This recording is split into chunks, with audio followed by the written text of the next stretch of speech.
last to fall. I won't shed a tear for them to see. And I won't have your name to call. 'Cause I will be the last to fall.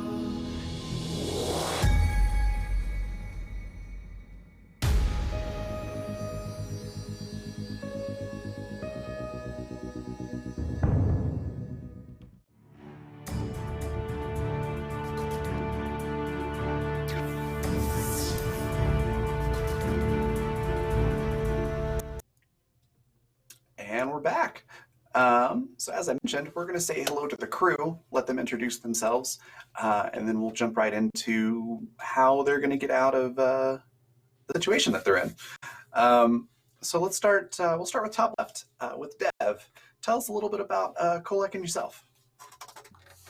Hey everyone, I'm Dev. I'm playing Kolek, the crew's chief medical officer, and lately a bit of an unwitting third wheel.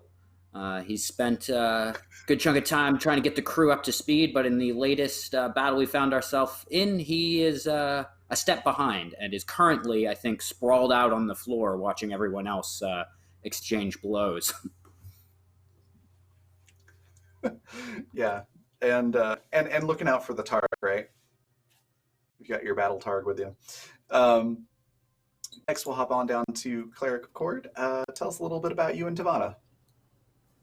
Hi, I'm Kat. I'm at Cleric of Cord, and I'm playing Tavana, who we both use she, her pronouns. And Tavana is the comms officer and is currently very upset and about to go full Klingon with her Batleth on Zhang because her soon-to-be space wife is lying bleeding on the floor with a hole in her chest, and this is not going to end well for somebody. That's fair.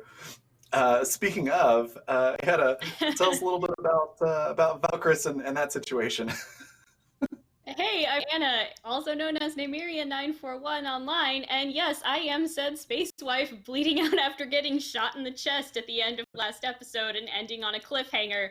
I've had 7 days to wrap my head around what this means for Valkyris, the character who was very, very excited that Tavana had proposed, and then, this battle happened, and suddenly seeing life flash before their eyes. It's definitely going to be a bit stressful because Klingons are made of pretty hardy stuff, but so was that disruptor, so we'll see what happens. Yeah. And then next we've got Shauna with Jador. Tell us a little bit about your character and yourself. Hey, I'm Shauna Flanksters, and I am playing Jador, the ship's chief engineer, and she is just basically trying to improvise her as best she can through this ground mission, which in a very Klingon way is opening doors and improvising just grenades out of disruptors. That was pretty epic.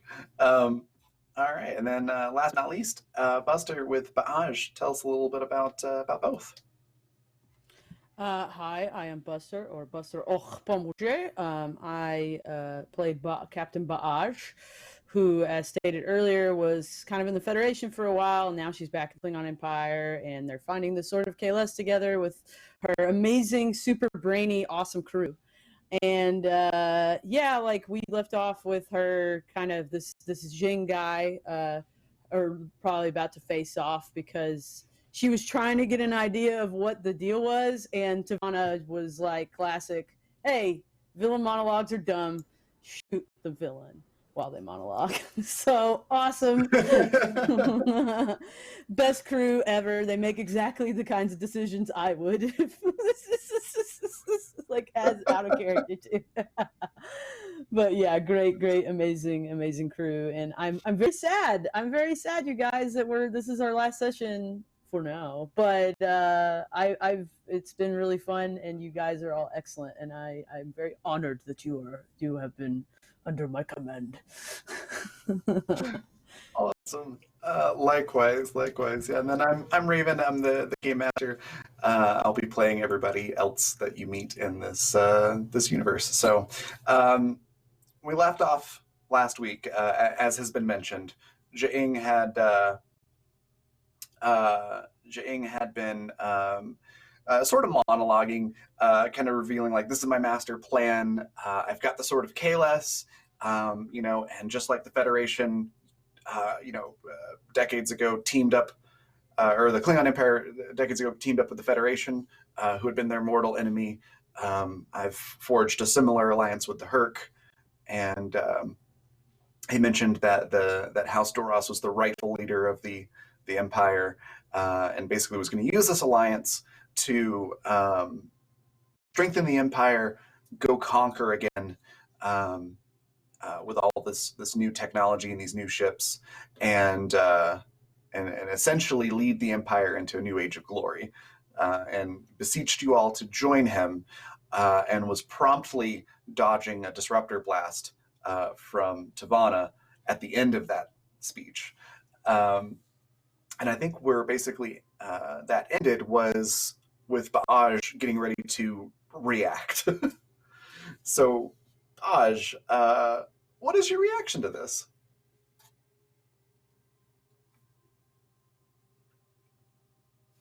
Muted there, Buster. Sorry, thank you. She sees his point.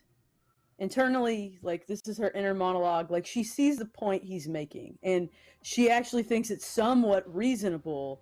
However, there's like that part of her that's also like, they came and attacked us about 1,000 years ago. They came and they did what they did 1,000 years ago, took things from us, and there's so little known about them that there is a part of her that's curious to know what motivated them all the time ago and why are they back now. And she's also considering the Dominion. The Dominion, for all she knows, and like they could be in cahoots with this whole thing and pretending. So the way she sees it is any threat from the Gamma Quadrant at this point either needs to be like muted, as in silenced and dealt with, or it needs to be like the Dominion, like defeated to the point that it's lost a lot of power. So, but she does recognize that the Herc are why Klingons got to warp before humans and a lot of people, because they reverse engineered Herc technology. So, with all that said, there's like all these things playing in her head. So, it's like she sees his point, and she's like, as she's about to say, she said, what's his reaction? 'Cause he just got shot at. So what's he doing? Like, is he gonna listen to her if she talks, or? Yeah, so he ducks out of the way, but is still he's holding the bat'leth in one hand, but it's like out, so that the blunt side of the bat'leth is facing you, and the blade is facing like, off to the side. So like, I'll just use these scissors as an example. Instead of the blade being like this towards you, it's this way. Yeah. So he's holding it out like that with one hand up, and again says, Mevyup, listen, we can fight later if that's your choice, but just let's finish this conversation.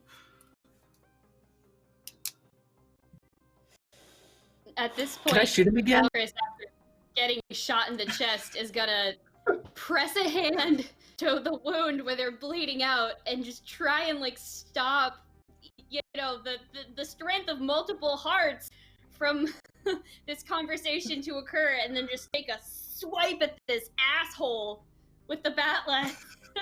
No, we don't talk. You shot me. It's not gonna happen. He's a bit too far away to swing at from where you are. You could like throw your bat'leth at him if you wanted to. I don't care. Yeah, go ahead and let's see. I forgot to open my blank character sheet to look at the different. We have fitness, security abilities. for. It's probably going to be. Yeah, it's definitely going to be security, and fitness. All right, and I'm using my value of Tavana will always have my back to gain some determination. One success. One success? Okay. And then,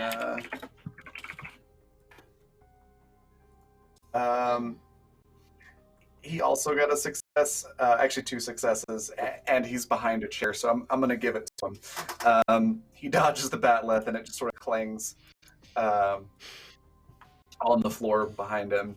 And he again holds up his hand and is like, just wait. That was my bodyguards. They were defending me. We can see to your wounds while we finish our conversation.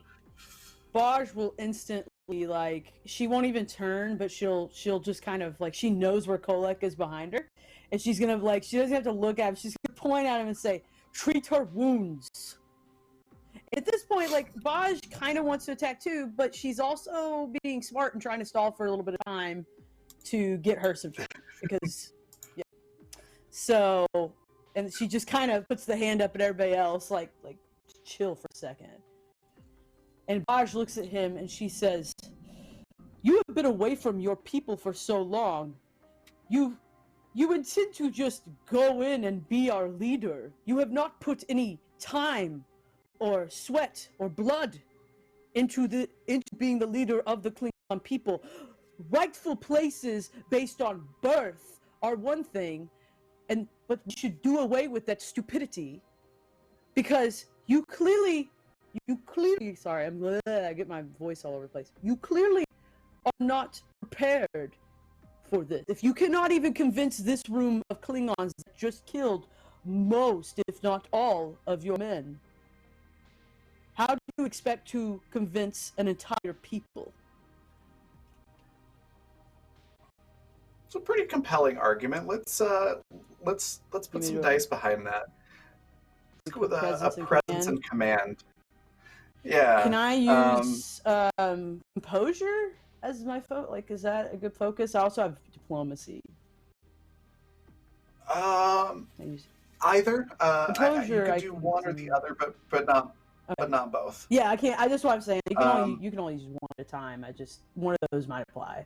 Was my question. So I'm gonna say you're gonna need 4 successes to really like move his position on this. You know what? Like, you're not going to convince him to just give up with this one comment, but you could cause him to have a moment of doubt with 4 successes. I'm also looking real fast at something. I am going to. I have this roll right above my little head right here, and does that just mean it's auto success? Like it's just complete success? Mm-hmm. Doesn't matter. Okay, I'm going to use that. I think that's a good. I think it's a good situation to just go ahead and use that because this is an opportune moment. Okay. So with that success, yeah, he falters for a second and goes, well, you may have a point. It is the right, the birthright of House Duras to lead according to the old ways. And it may be true that I've not spent much time with our people, but any motions to Lake monitors behind him, which shows this, giant fleet of ships. To say that I have not spent time or blood or sweat would be inaccurate. Good and fair points. But I see your point about birthrights and things. And you see that our people would see invasion of these ships. They would not see a party coming to join or to come influence the Empire. All they would see are enemies. Whether or not that's what you intend, they see that many ships coming home to Kronos, infused with newer technology they do not have themselves at the moment. That is not going to do so well. I guarantee you every Klingon ship in the fleet at Kronos will be aimed at you. Oh, I have no intention of just waltzing and decloaking and saying, we're here to save everybody. I understand there's processes, there's conversations that have to take place, but that's why I need the sword. The sword will make people listen. But you were never the one they're And- going to listen to.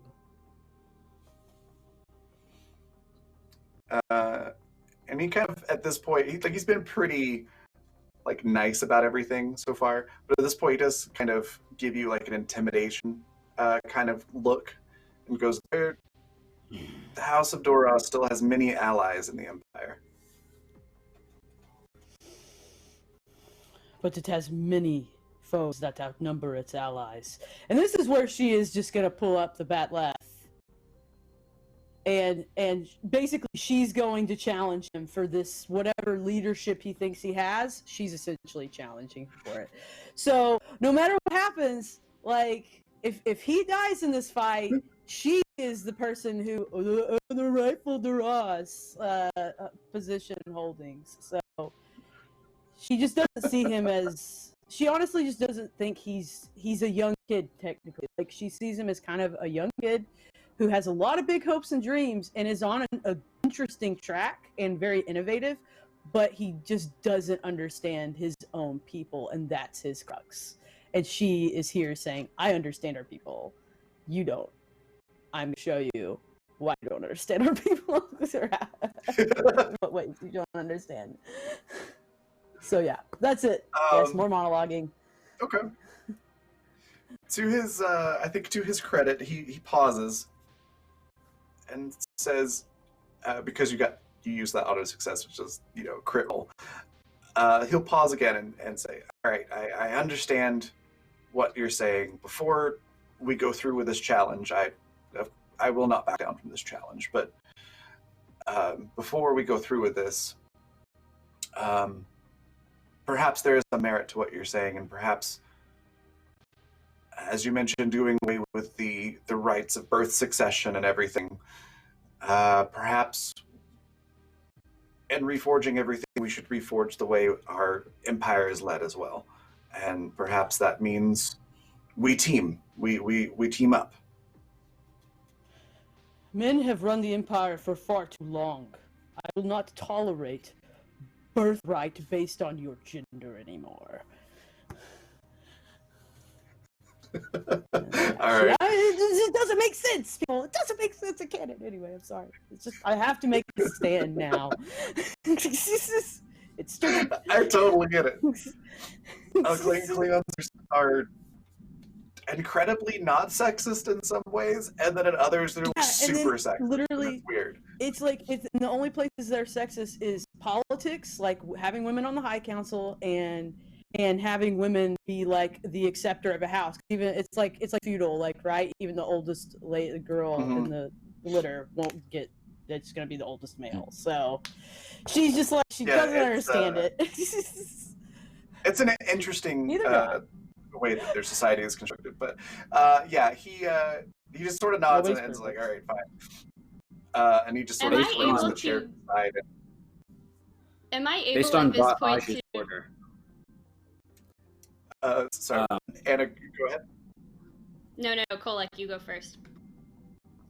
Based on Baj's order, I go over with my med kit and kneel down by Valkyris. The only thing I see wrong with this warrior is their hands. They seem to be empty, and I'm gonna hand you my necklace.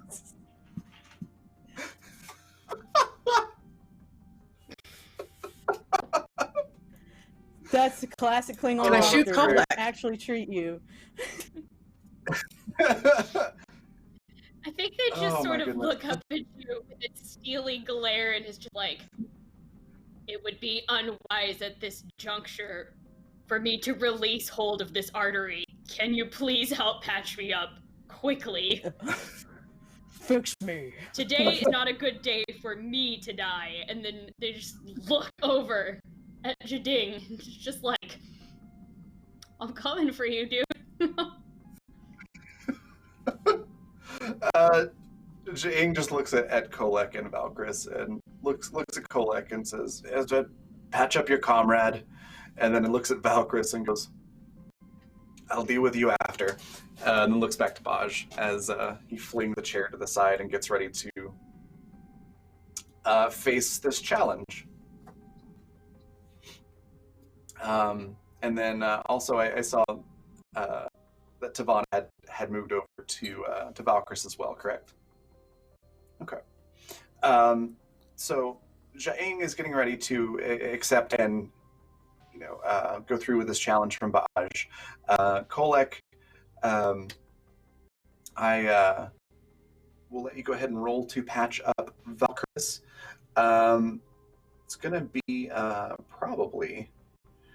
I think it's going to be control and medicine for sure. And then, of course, any focuses that you have. Since you...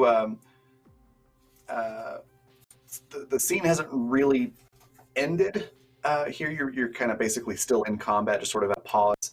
I'm going to say for each success that you get on this, that'll remove a stress from Valkyris. Cool. Okay. That would be I have great. a focus in emergency medicine. All right, so that's we're just going to call that automatically one success. Okay. And then however many dice you want to roll, you have one. I'm just going to carry this over from the last time. So you've still got one momentum, and you can always give me more threat if you want. But that is a pretty darn good roll. So that's 5. 4 successes. Which I think Or yeah, plus the focus. So I think that gets you back up to full health, essentially, right?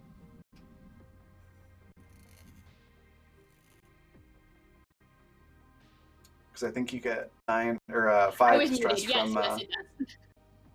Yeah, I am. Okay, cool. I am stabilized. Fantastic. So yeah, you're obviously still feeling some pain, but you're in no immediate danger. All right, and then Jador, you're seeing all of this happening, and obviously hearing all of these words. What's your reaction to this whole thing? Is there anything that you want to do while all of this is happening? This is like out of her realm. So I think at this moment she's going to leave the duel to Baj. She's that Valkyris has been patched up. I think she's going to try and communicate with the other teams as far as like taking down the shielding, like the other team that Don't was forget, sent there's to a whole computer panel of controls. Yep, we're gonna try and help them out with taking down the power to this thing. So if we need to transport out and make sure they don't call in reinforcements, I'll do that. Okay. You could definitely coordinate via the communicators. If you try to go for the computer panels in this room, I think there's still 2 bodyguards that are standing from last week. They will try to stop you from interfering in that. Yeah, I will try to think kill You can them. fight your way through them. Yeah, I think right, since Rex Okay. on fire, like we can get this done without having them and use this computer. So she'll use the communicator. Okay. Yeah, you've got a couple of engineering teams that have made it to critical parts of the moon base, and are working to try to bring down that the scattering field for the transporter. So what I'll have you do is let's do presence and engineering to help them. So to communicate to them the best way to accomplish this task, sort of talking them through, now put the yellow wire, then put the blue wire in the green slot, that sort of thing. And it's going to be, we're going to go with 4 successes on this, but you are welcome to use any focuses that you have. Focuses on power systems. Yeah, absolutely, that would work. Okay, and we will see how this goes. I don't think. Ooh, just 2. 2. Okay. So 2, and you did 4, but you've got to focus though. So you're 1 success short. So yeah, it's not quite successful, but you do help speed things along a little bit. So at some point, they will succeed at getting the transporter scattering field down. It's just going to take a little bit of time. So, and I will keep my internal clock ticking on that one, and I'll let you know when it's down. Yeah, just in case this goes down inevitably in violence, that this is, and they just turn on us. This thing will be this little building will be out of power. Awesome. Okay. Well, then at that point, Jaing has just thrown the chair aside, is getting ready to challenge or accept the challenge from Baaj. And then Valkris, I believe you had something that you wanted to interject. Valkris has taken the proffered blade from Kolek after getting patched up and goes over to Baaj. Just leans in very quietly to whisper in her ear, "Captain, the last time that I did something like this was during the Dominion War. I believe you are aware of how that ended. My captain, Tavana's father, made a judgment call in error that resulted in near catastrophic losses for our forces. And not wishing to further denigrate the honor of his house, I took the fall for what he had done. You are my captain, and I admire your courage in challenging this person. However, I would like to offer my own honor and the names of my family as your second in this duel, if you will have me."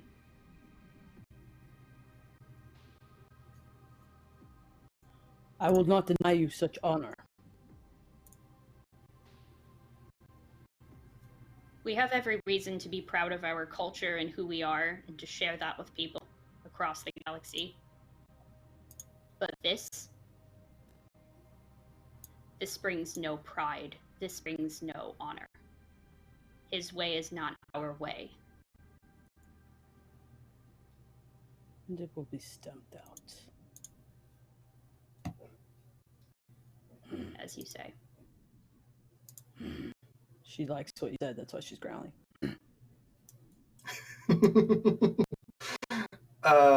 And Valkyr's right, kind of and like then, clenching and unclenching their fists sort of around the handle of Kolek's blade. Just, they do not like what this guy stands for at all. Oh, hey! It looks like we got a crit for Valkris from looks like from Lydia. Thanks so much. All right, and Jaing is sort of just been standing here this whole time, as the two of you are talking and looking a little impatient, but otherwise doesn't interject anything. So.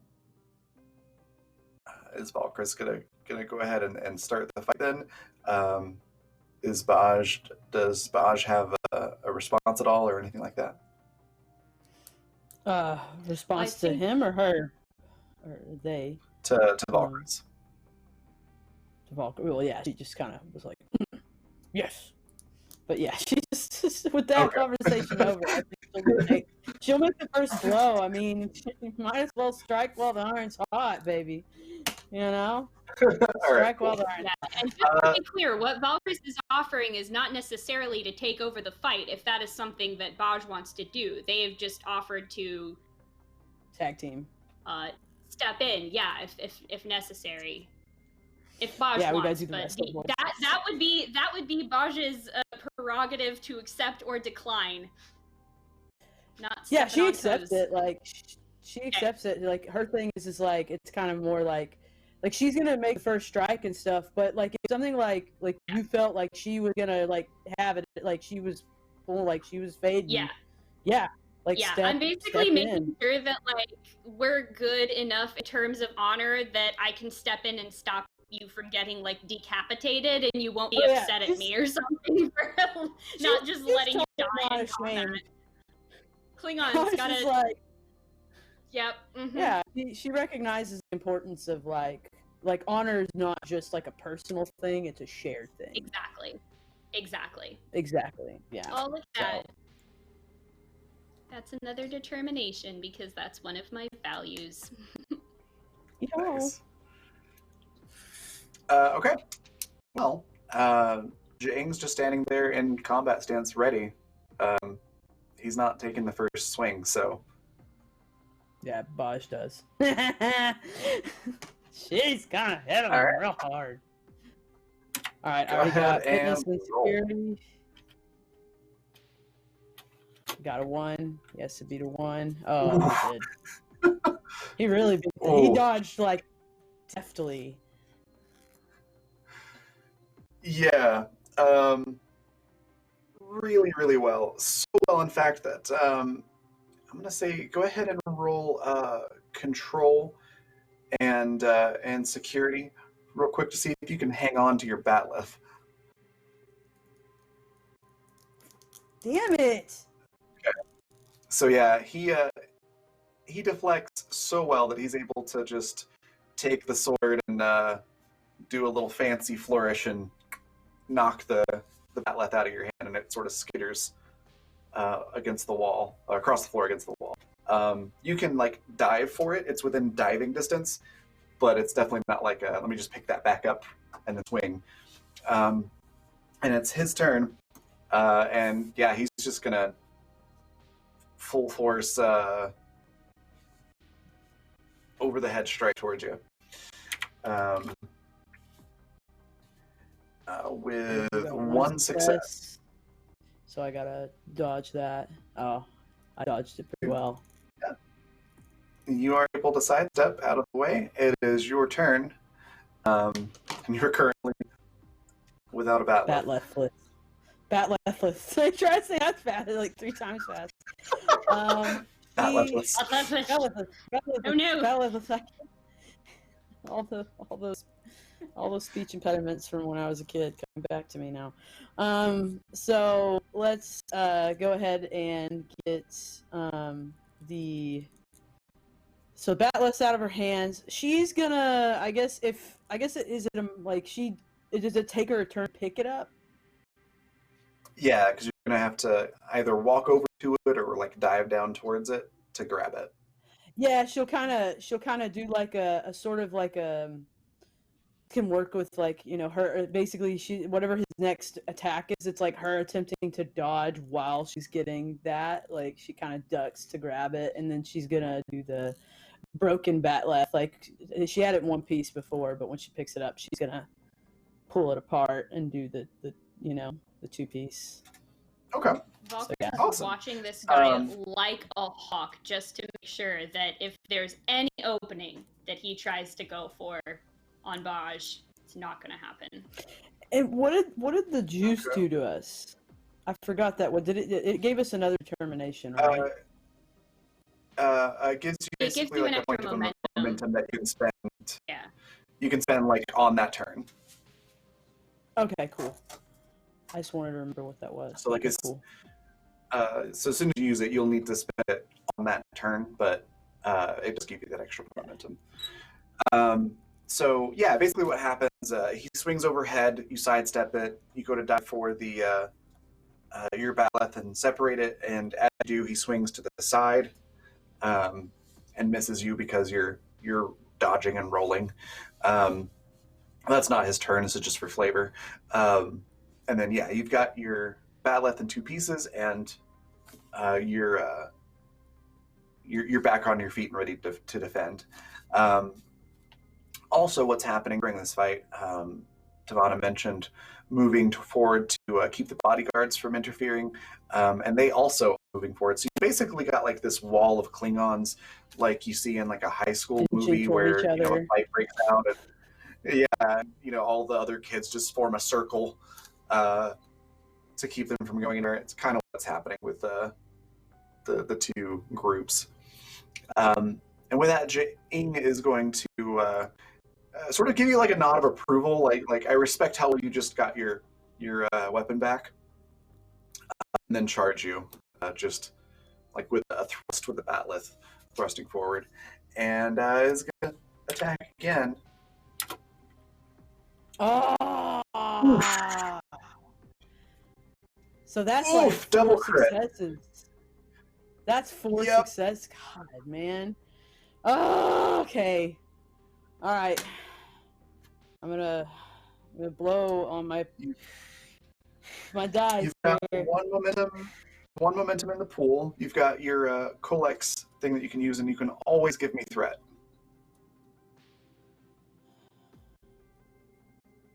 I'm gonna Yeah, roll now's the first time. 'cause I have an ability. I'm gonna roll first because I have an ability that can let me roll the pool if I need to. So, okay. So I got 1 success. I don't think I'm gonna beat, whether I try to or not. I'm not really gonna beat a double crit like that right now. So I'm just gonna let it be, and I'm gonna take the hit. So. All right, and then I'm just gonna still my brain is mixing up systems now. With Star Trek Ventures, when you crit on an attack, does it also do double damage? Am I remembering that correctly? No, I I don't don't think think so. I think it's like normal damage. It just counts It's just as- that. Yeah, it just counts as the multiple successes for, purposes Right, of okay. success, especially if it's contested, but it doesn't Yeah. change the damage that you deal. Unless you have some Yeah, kind of there's like no talent or damage. skill or something, Right. which That's Yeah. right. Okay. This is seems unlikely at it's what this happens point. when Just you run succeeded a We would've lot. seen it. multiple systems a week. 2, So that's 4, 1, 2, 3, 6. 5, 6, 7 vicious damage there. Jeez. Now what's the deal with, like, I'm trying to remember because I'm looking at the thing. So if I take 5 stress, I have to take an injury, take it out of the action once per scene. Yeah. So we take I believe it is 5. I'll just double check real quick. Yeah, 5 from a Where single we're at. attack. Attack deals 5 stress or fills your stress attack. You're going to take an injury and takes you out of the action. But once per scene, you can spend 2 momentum to avoid an injury. But with your stress track filled, it definitely is easier to die. You can also spend determination to keep fighting after an injury because of your Klingon. I don't want to. Oh, if I spend the determination, I think that'll make it easier for me to get killed on the next hit, won't it? Or no, it just makes it towards like normal damage, like 1, 2, 3, 4, 5, 6. Yeah. So the momentum, you can avoid the injury, but you still have the stress. If you spend determination, you're fighting with an injury. That makes it way easier for you to die. Yeah, I'm gonna do the momentum and just keep going. Okay. You So also have someone are you- else that can help tag team, so you won't be the only person that this guy is going after at this That's point. fair. Yeah, I'm just figured spin the momentum and just stay in the fight. That way, I'm not leaving you or anybody hanging. Are you using Colec's little combat thing to get an extra momentum, or do you want to give me a threat? Because you only have 1 momentum at the moment. I'll use the combat thing. Okay, cool. So yeah, he swings and it gets you like right Bites in the me pretty shoulder, good. like your batleth swinging arm right in that shoulder. So your arm just kind of goes limp, oh wait, no, I'm sorry, you're spinning momentum, so you don't actually get the injury. So your arm doesn't go limp, but it hurts a lot, and you're still able to fight, but you're feeling. Oh, and I have You've been hit resistance, so pretty it's hard. actually 6. It is stress. Yes. Okay. Forgot about that. Nice. So how are you looking on your stress track? Oh, I'm fine. It's not even half.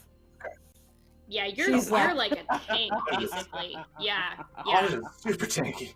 No, Valkyris is the nerd that got punched in the face for milk money in terms of the size of their stress tracker, but Baj is a tank. Like, I Yeah. don't think that we have momentum to hold on to the turn, but I think after Jaing does this thing, Valkyris is gonna step in for a minute. Well, it's her turn. Okay. I mean, it's our turn now because he just hit me. It's Baj's turn So you now. can take. Oh, that's true. Then yeah, I'll wait till Okay. And after you you still go. have the option to give me threat. Just as a Yeah, reminder. I do. Actually, I am gonna use something. It's called Warrior Spirits. Ooh. Basically, whenever I'm the target of a melee attack or I'm doing one, I can buy one more d20 by adding to threat, or I may re-roll a dice pool for the task. So I'm just gonna add a third die with that. Okay, But I cool. give you 1 point of threat for that one die. I can buy up to like 2 die, I think, with it. Yeah. But Gotcha. we're gonna make sure this Also, one hits.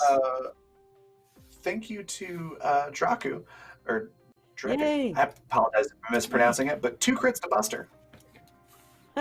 Thanks, guys. I appreciate it.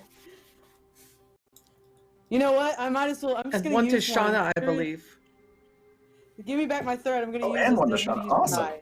Mm. Yes. Okay. Gonna auto Might as well. This is succeed the at. time. I'm just gonna hit him really yeah, hard. And, My bet left. Jaing is also using my crit.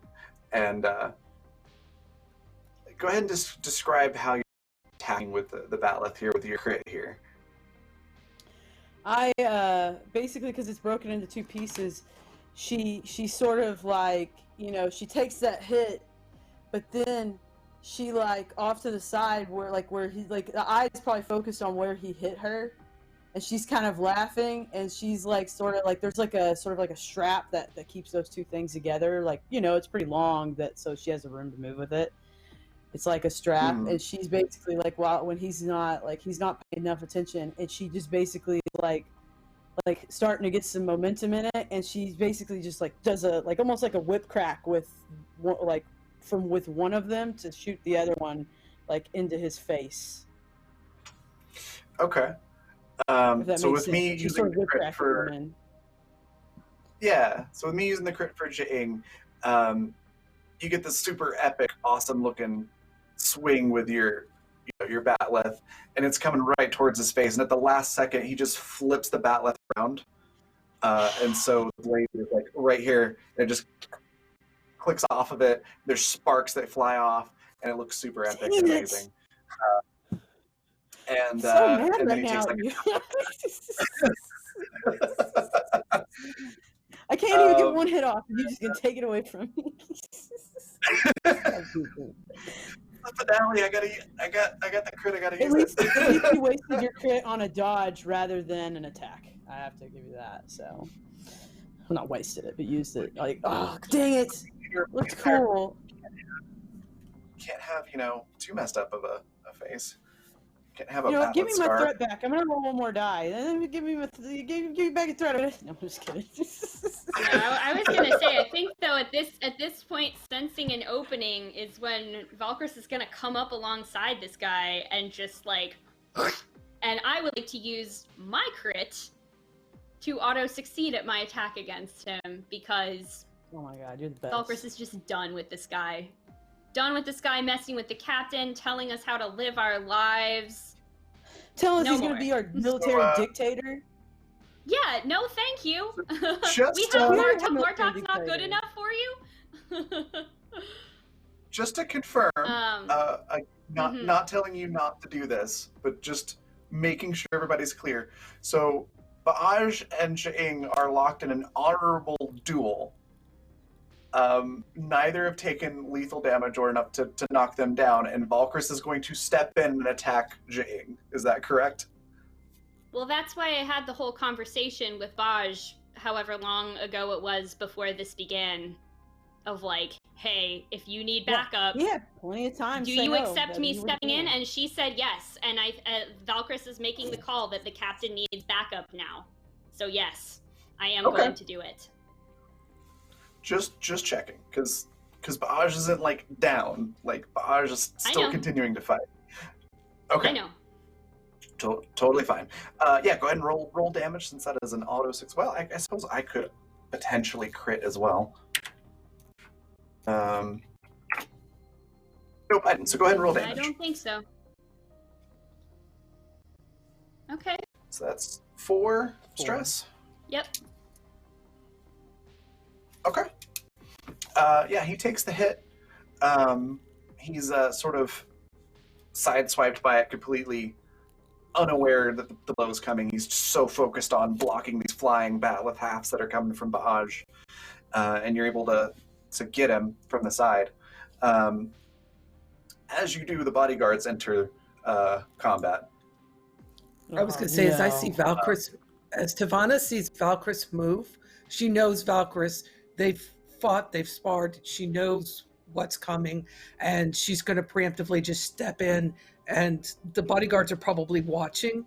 They're not watching her, and she's going to step in and come at them to forestall any response that they might have. You can hold on to the initiative with by giving me a threat. Currently, there is no momentum in the momentum pool, but you can give me a threat to hold initiative if you would like to attack one of the bodyguards. Can I use a determination because of my value? I only fail if Valkyris fails. Together we succeed. Yeah, I'll let you use a determination instead of a momentum to hold the order. Guess what? You also have an extra die because of follow my lead. There we go. That's true. Also, we're only one from unlocking the first boon, so if you haven't retweeted the game tweet, it should be there in chat. It'll give the crew something good. All right, here we go. Rolling for I just rolled the wrong thing. No, what am I rolling? Sorry, I'm rolling. You're good. So if you're attacking, it's going to be fitness and security for the bat'leth. Okay. All right. Like the words are hard. Yeah. Yep. Words are hard. And then I will roll to dodge. Are you kidding me? And they got a success. So yeah, the bodyguard steps out of the way. All right, and then again, you can give me a threat, or use your if you still have one of Kolek's battle hypo spray things, you can use that to hold momentum, or not hold momentum, hold initiative. Yeah. I think I'm the only one that actually used mine. Oh, yeah, sorry. I was gonna say I'm gonna hold on to mine for the moment. But if somebody else, if you guys want to keep initiative, we can do that. I don't know what Jador and Kolek I are. used mine. I don't know if they want to enter the fight at this point or not. Yeah, sure. Yes. Kolek standing on the sidelines, like with a wide leg, high school basketball stance, just like yelling and things. So he's sort of good to not take a turn just yet. All right. So Jador, you're gonna go? Sure. Yeah. Did I hear that right? Yeah. Okay. And then, did you want to use Kolek's battle hypo spray or give me a threat to hold the initiative? Yes. Let's use the double shot Raktuchino on this. All right. Let's do it. Okay. Combat Raktuchino. You got 20 And retweets. That's what is it? Fitness and security, correct? Yeah. If you're doing a bat'leth, it's fitness and security. Yeah. And who are you swinging at? You know what? I'll there's two of them, right? I'll get the other one just so that they're both equally occupied. Okay. So we've got bodyguard 1, yeah, bodyguard 1, and bodyguard 2. Okay, let's get this. And then Jing himself. Mm-hmm. So we got 1 dodge in there, and then what is your attack? Ooh. One attack. Tie. Mm. Yeah. So tie. So I'm gonna say that you definitely grab his attention. He was focused on you. You have drawn aggro, as they say, but the blows of the batless will bounce off of each other.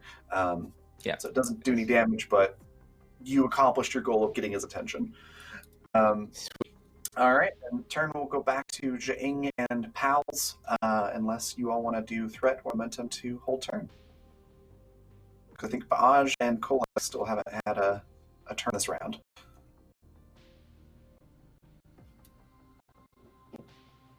Sorry, I was trying to find the button. Yeah, I'll give you a little threat. I'll give you a little threat just to have another turn. Lovely. I always love getting threat. Yeah, I bet you do. I bet you do. So here we go. I'm gonna roll my security fitness. 2 successes. And you're swinging at Jing. Oh, yeah, a guy, Jing. Yeah. You got 1 success. 3 successes. 3 with the 16? Yeah. He's the big bad evil guy. Man. I call OP. With a 16? My God. Really? I thought. It's the ones that are crits. Yeah. Man, I'm never gonna get a hit on this guy today. Wait a minute. Meeting the number has to meet or be under for success, right? Am I remembering that correctly? It's under. Under. So it's like under. a 1 So would if it be meets, it's still yeah, a 1 would be, well, like it's like a weird range. So it's like if you add, I forget how it works off the top of my head. Let me look at mine. I'm in the same boat. So what I'm asking is, like, if you say your combined score was 12 and you roll a 12, would that be a success or a fail? Because I'm pretty sure it's meet or under. I could be wrong, but Yeah, I think it's meet or under. Yeah, you're right. It's So meet or yeah, under. it is. Oh, we'll just make a call and yeah. just barely. So manages to step out of the way from your strike there. Yeah, Baj is getting pretty upset. Dang it. Yeah. I'm just gonna spend a determination, and I'm gonna crit hit him because I'm at this point. She's got to get a hit on him. She's very angry. The heat's on. All right, that was a good roll to avoid, but not crit. So it's gonna hit. Yeah, she's just like got murder in her eyes. Yeah, eat that. I need Baj to get a hit. 4, 5, 6, 7, 8, 9, 10. Holy crap! She's. Okay. I'm mad. She said you need to get a hit.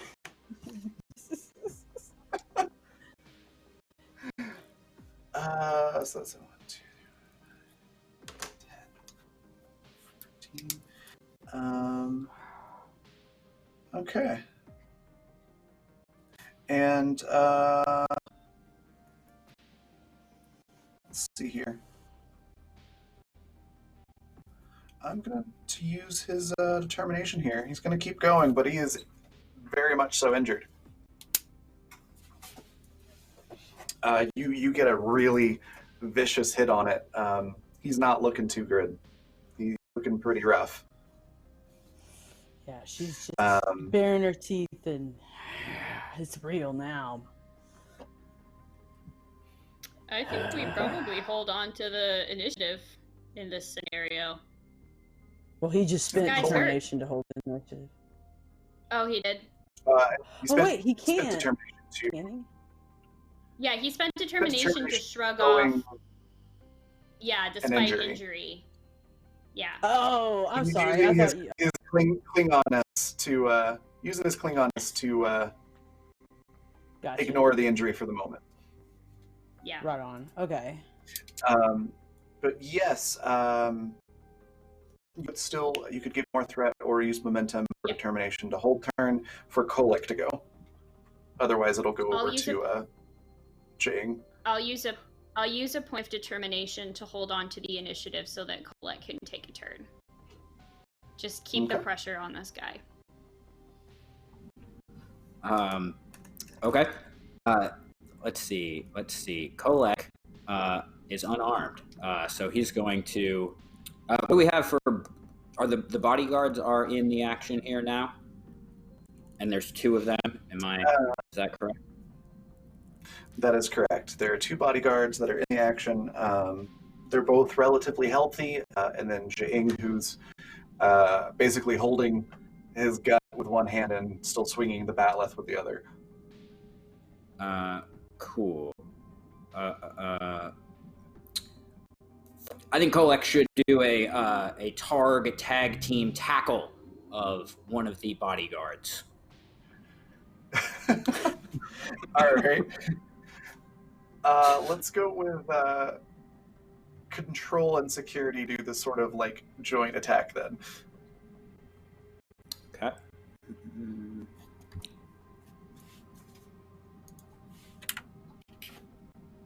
2 successes. Woof. 3 successes from the bodyguard. So we're gonna play it this way.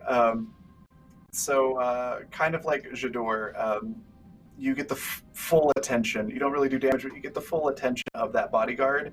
And there is now a targ like latched onto his pant leg, which is slowing him down a little bit. Awesome.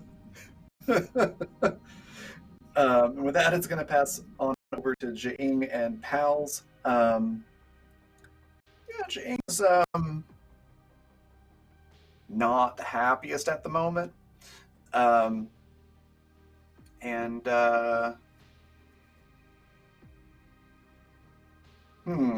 does respect how that he's still standing after it hit that bad. Yeah. I think he's going to do something a little bit fancy. He's going to take a couple steps back and sort of let go of his gun with a groan to swap hands on the bat'leth, and then basically do like a Western showdown type thing with the disruptor, just draw and fire in one motion at you. Cool. I'm going to use threat on that for sure. Guy has a sword of Kahless in his hands, and he's gonna use a disruptor. She just lost all the respect for this guy. You have to mess him All up. that You have to mess him up bad. He needs to be super angry. destroyed. You did go into a one-on-one fight and then went, JK, it's going to be 2-on-1 now. So I feel like the disruptor's a little bit fair here. But that's going to be... I mean, can I get, Alec. We- I get where it's fair as a mechanics point, like in the out of game, but like in game, she's just like, "What is wrong with you?" I mean, we didn't see any of the other bodyguards step up. He just stood there. So, yeah.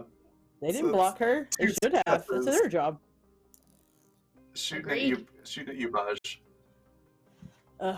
Should not have been so unwise as to turn his back on the person that he shot in the chest, expecting that they would not be upset.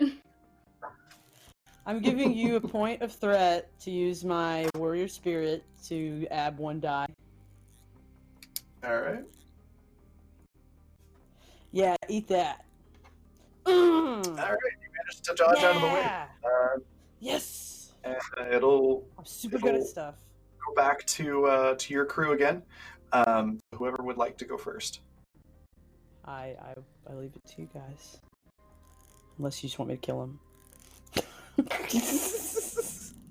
If we've got disruptors in table, Kolek has a disruptor. So I think Kolek is going to shoot the one hand that's holding on to that batleth. We need the sword. No holds down. Kolek does have a crit. Yeah, this seems like a really good time to use it. All right. Just for happens right here. kicks and giggles. Anyone who wields that sword with one hand deserves to lose said hand.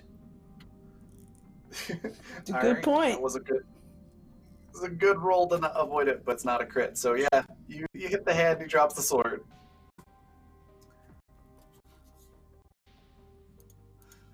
Alright, fetch.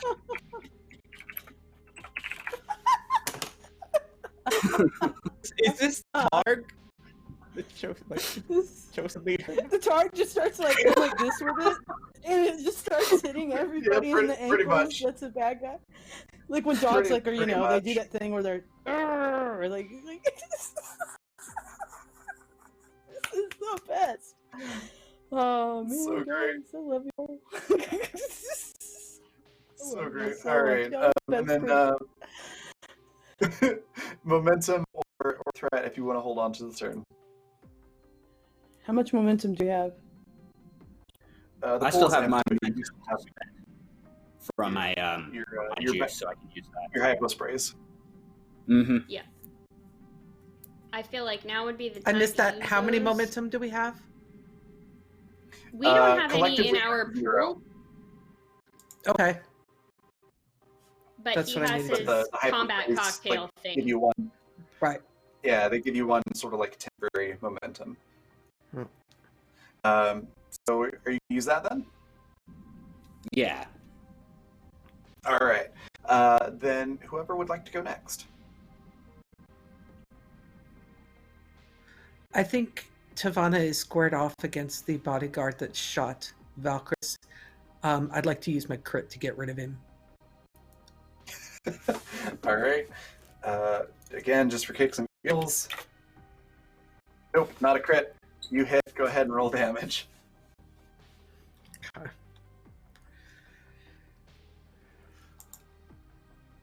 Oof. That would be Yeah, he's down. Yeah, she pretty much just, I think, brought the batleth up and just swung and took off most of his head and just kind of let it flop. he's not quite that dead. He's still alive. Really? But yeah, he's bleeding. He's bleeding from the excessively. jugular. You know. I was like, that Yeah. sucks. If he He'll took be- that much damage and he's still alive, oof. He'll be that dead in a minute. Yeah, he'll be dead if he doesn't get medical attention. That's all right, not well happening. done. Momentum or threat to hold turn, or do you want to pass? I will use my thing to pass to keep initiative. I'll use my Alright. my spread. Yeah. Yeah. I mean, Valkyr, Shador, or Baaj next then. I think I'm gonna try and take another swipe at Jaing because I would like to set up with a follow my lead for, I believe Baaj is the only other one who's currently engaged with him, but essentially do a sort of like thing where I've already hit him with the sword and I just want to try and like shove him down onto the ground and just stomp on him real hard. Okay. So would that You still can be absolutely try to do so.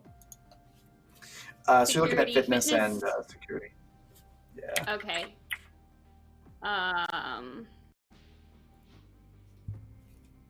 2 successes. Coming in where it counts. Okay. And 2 successes. Whew. Okay. So Good yeah, rally, you though. get kind of tangled up in the try to knock him over, and he's not knocking over. If it were Just any other kinda- situation, it actually might look a little comical. Stuck in a deadlock with this guy. Yeah. But creating an but he opening managed because he's tangled with you, that creates an opening Yes, for Baj. exactly. He's trying to stop Yeah. himself from getting knocked down. So, okay. I'm assuming that because of that, do I then roll damage? Probably not. No. So I'm just sort of like grappling with this guy, and then whoever goes next after me to get a hit on him, take an extra die for follow my lead. Okay. And then I you don't give us your have spin anything momentum. that would let us hold. Yeah, do we have momentum now Yeah, it's because of those successes? no. You can spin a throw. No, because Give- it was you matched. Yeah, take a threat so so that we can hold on to it. you got Take your a threat. successes. Okay. Sounds good. Here I go. And then crush. 3 successes. Okay. 3 successes.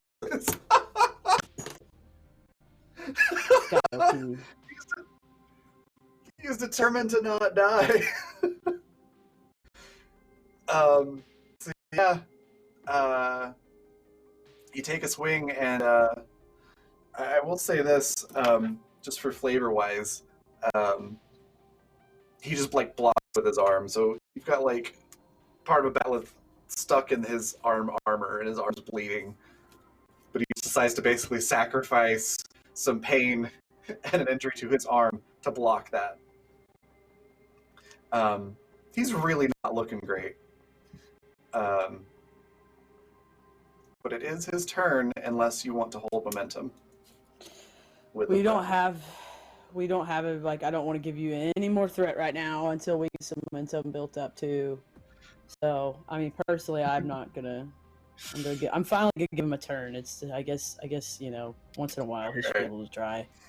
Sure, let him try to do something before he dies. Unfortunately, Valkyrus, you're tangled up point blank with him.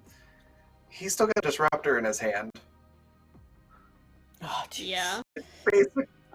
Basically. Okay, just no, sticking I'm in. sorry, but he has a batleth in one arm Well, no, that he dropped just that, got his remember? arm chopped with, and he's grappling me with the other arm.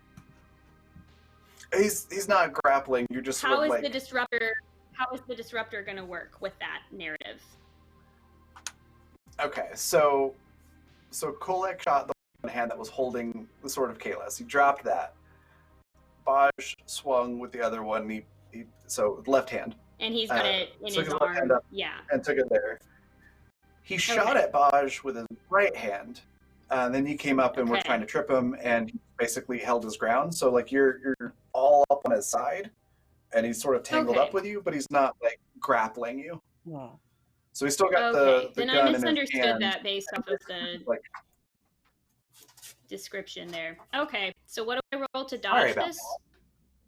No, it's fine. um, I just was like, hold on, this guy can't be doing 3 things with 2 hands. I know he's a Klingon, but yeah.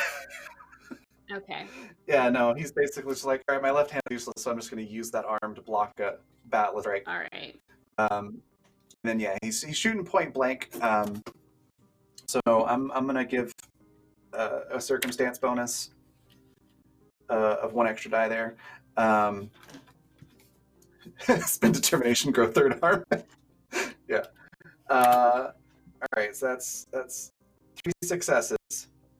That you'll have to get to avoid. What am the I blast. rolling to dodge? What am I rolling to dodge? It's going to be security, and then depending on how you want to do it, I could see arguments for daring. If you wanted to like do it in a very flamboyant way, like fall, like just let yourself fall down to avoid it and then be prone, or you could do fitness to try to move out of the way fast enough to like dodge. Or even control if you wanted to like block the blast with your batleth. Let's go with daring. I think at this point, they've just kind of gone into this berserker rage kind of thing, and realizing that he's lifting his hand to shoot is gonna just dodge by trying to body check this guy so that his arm just oofs out of the way. it's less of a I'm I love getting it. out of the way of the disruptor and more of a no, you will not shoot that where you want to shoot it. And I would like to spend a determination to give myself a success automatically and then roll the 2 dice that I have. Oh, it's 2 successes, not 3. So what was 2 successes? Sorry. I rolled 2 successes against his 3 for the attack. Oh, gotcha. So yeah, it's gonna hit. Cool. So that's 1, 2, 3, 4, 5, I believe is. Yeah, the Delta Shields count as 2. 1, 2, 3, 4, 5. Yeah, 5. High stress? Yeah, right in the same spot you got shot before. I do shrug off 2 of that though, so it's only 3 because of the armor and the Braklul. I almost said the bat left, and I was like, nope, the other word that starts with a B. Just kidding. Okay. All right, cool. So yeah, you do fall. You're able to like body check into him, and we'll say as a result, it's not quite as bad as it You can would have make it been, like but you still take most of a glancing wound instead of a oh no, you hit vital organs thing. Yeah, he didn't roll that high on damage. So we'll say it glanced a little bit more than it was just like a full-on like point blank to the chest, but it still hurts like mad. Yeah, so it's with the resistance, you don't take the full 5 stress, so I think you avoid an injury from that. But I will say that you'll probably be prone essentially from falling into him. I think that's fair. All right. I don't have any more threat, so it is your turn. Whoever would like to go on your side. We have to get rid of it. Yeah. I would, given that my bodyguard is now down, I'm going to go after this guy. I have actually 2 values to fit into this. I only fail if Valkyris fails. Together we succeed. And what is essential in battle is victory. So I'm going after this guy. So fitness and security, Okay. I'm going to spend a determination to give myself an extra dice. And let's see what happens. No, I can spend a determination to give myself an automatic success on 1 dice, right? Is that correct? Mm-hmm. Okay. And Yeah. then just roll the other 2. Yeah. Okay. Determination is an auto success and momentum adds a die. Oh, but you would get follow my got it. lead, so you get to add a die anyway. All right. Well, let's do this.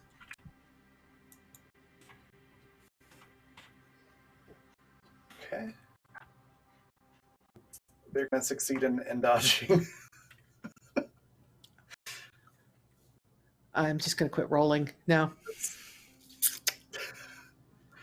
They're so close to death. You just got to hit them one more time. At least she's going to Sorry, keep I it. didn't mean to roll that. I didn't mean to roll that.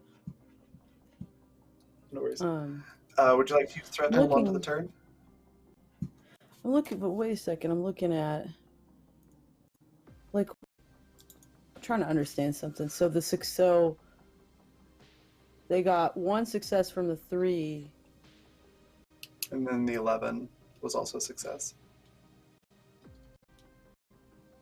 I'm just trying to make sure I understand. So, like, because her fitness and security is a 10. Is it rolling against that 10? Or is it rolling against, like, that 10 total? Or is it rolling against... Man, this game... I'm trying to remember. I just want to make sure. Not sure the Basically, the lower you roll, That's the your more likely you are to question. succeed. But I guess I was like, 'cause it was like we were talking about it's meat or below,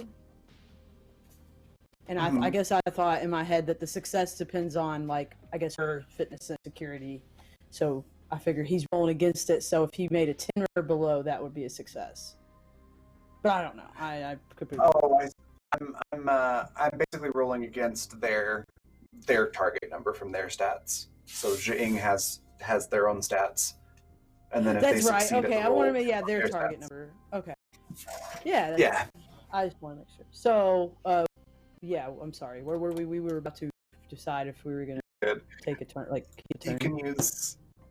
Yeah, you can hold turn or pass. I am impressed as heck that Jing is still alive. The dice are loving him today. Yeah. Tavana, that's up to you. Yeah. What do you want to do? I mean, I don't think we have any momentum, unless anybody's got any of their combat juice left. So But it would- DM is we'd have to also offer a threat. Yeah, DM Yeah. is also out of threat right now, so giving one threat to DM I don't think would be terrible. Probably not, Everybody especially agrees when with they're that? this close. Yep. Yeah. I think Jador needs to come. Yeah. Let's bring Jador in. She's always got a Do master something plan. that's not fighting so we get some Yep. successes and some momentum. Go engineer something. You're the engineer the end of this fight. I mean, All right, so we're doing I have threat an the whole idea. initiative. Go Yeah, for what's it. the idea? What's the Alright. idea? Go for it. Go for it. Oh, she sees that things are getting like a little dire. He's taken out. He's dropped kind of dropped the battle at the side and has taken out the disruptor and just starts shooting everybody. So you know what? She could care less about this guy, about this bodyguard that she's fighting. She's going to kind of just drop the batleth, take out her dagger, and she's just gonna chuck it at him. I love it. I'm tired of so you. let's go with Shut up. Control. Of This is her fitness. father's. This is her father's Or, dagger. So it's like that house sorry. listening. This is. Uh, He's a crit on that. Get this guy. fantastic. Yeah. Don't even have to worry about rolling. Just for kicks and giggles again. Did not crit. So yeah, that's gonna hit. Go ahead and roll your damage. 2. Enough. That's all you need. I will. Yeah, I will.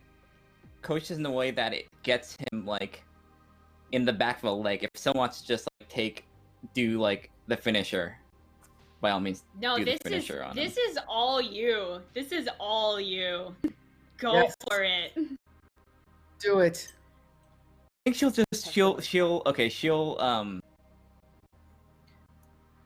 throw it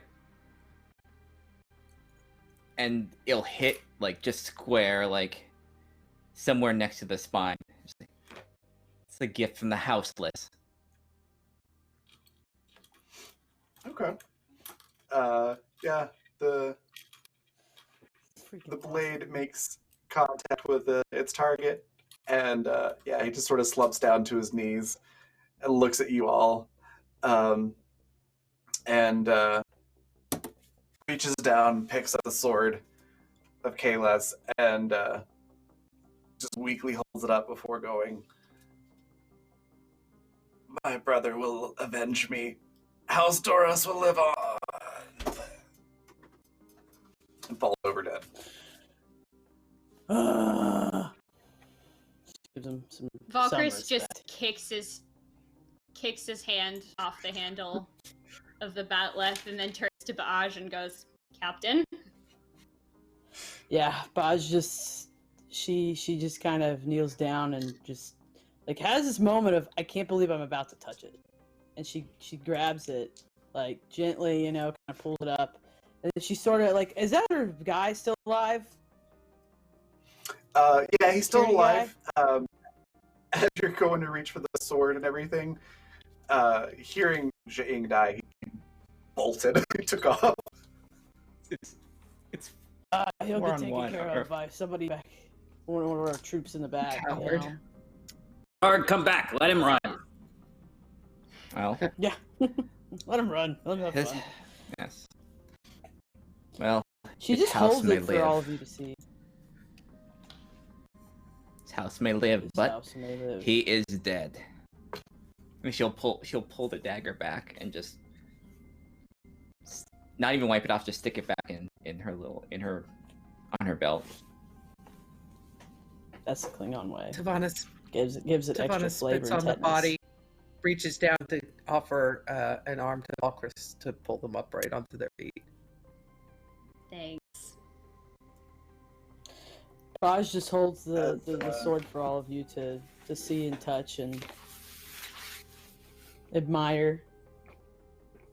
Before I do that, I just, after Tavana helps me get up to my feet, will just, like, not let go of the arm and then just pull you into this just really, we did it, kind of embrace. Yep. Then we can go look at the sword. Lord. As you're looking at the sword and taking a moment to catch your breath after the fight, you all hear a somewhat familiar sounding voice out of seemingly nowhere go, "See now, this is the type of Klingon response that I've come to expect. This is very interesting."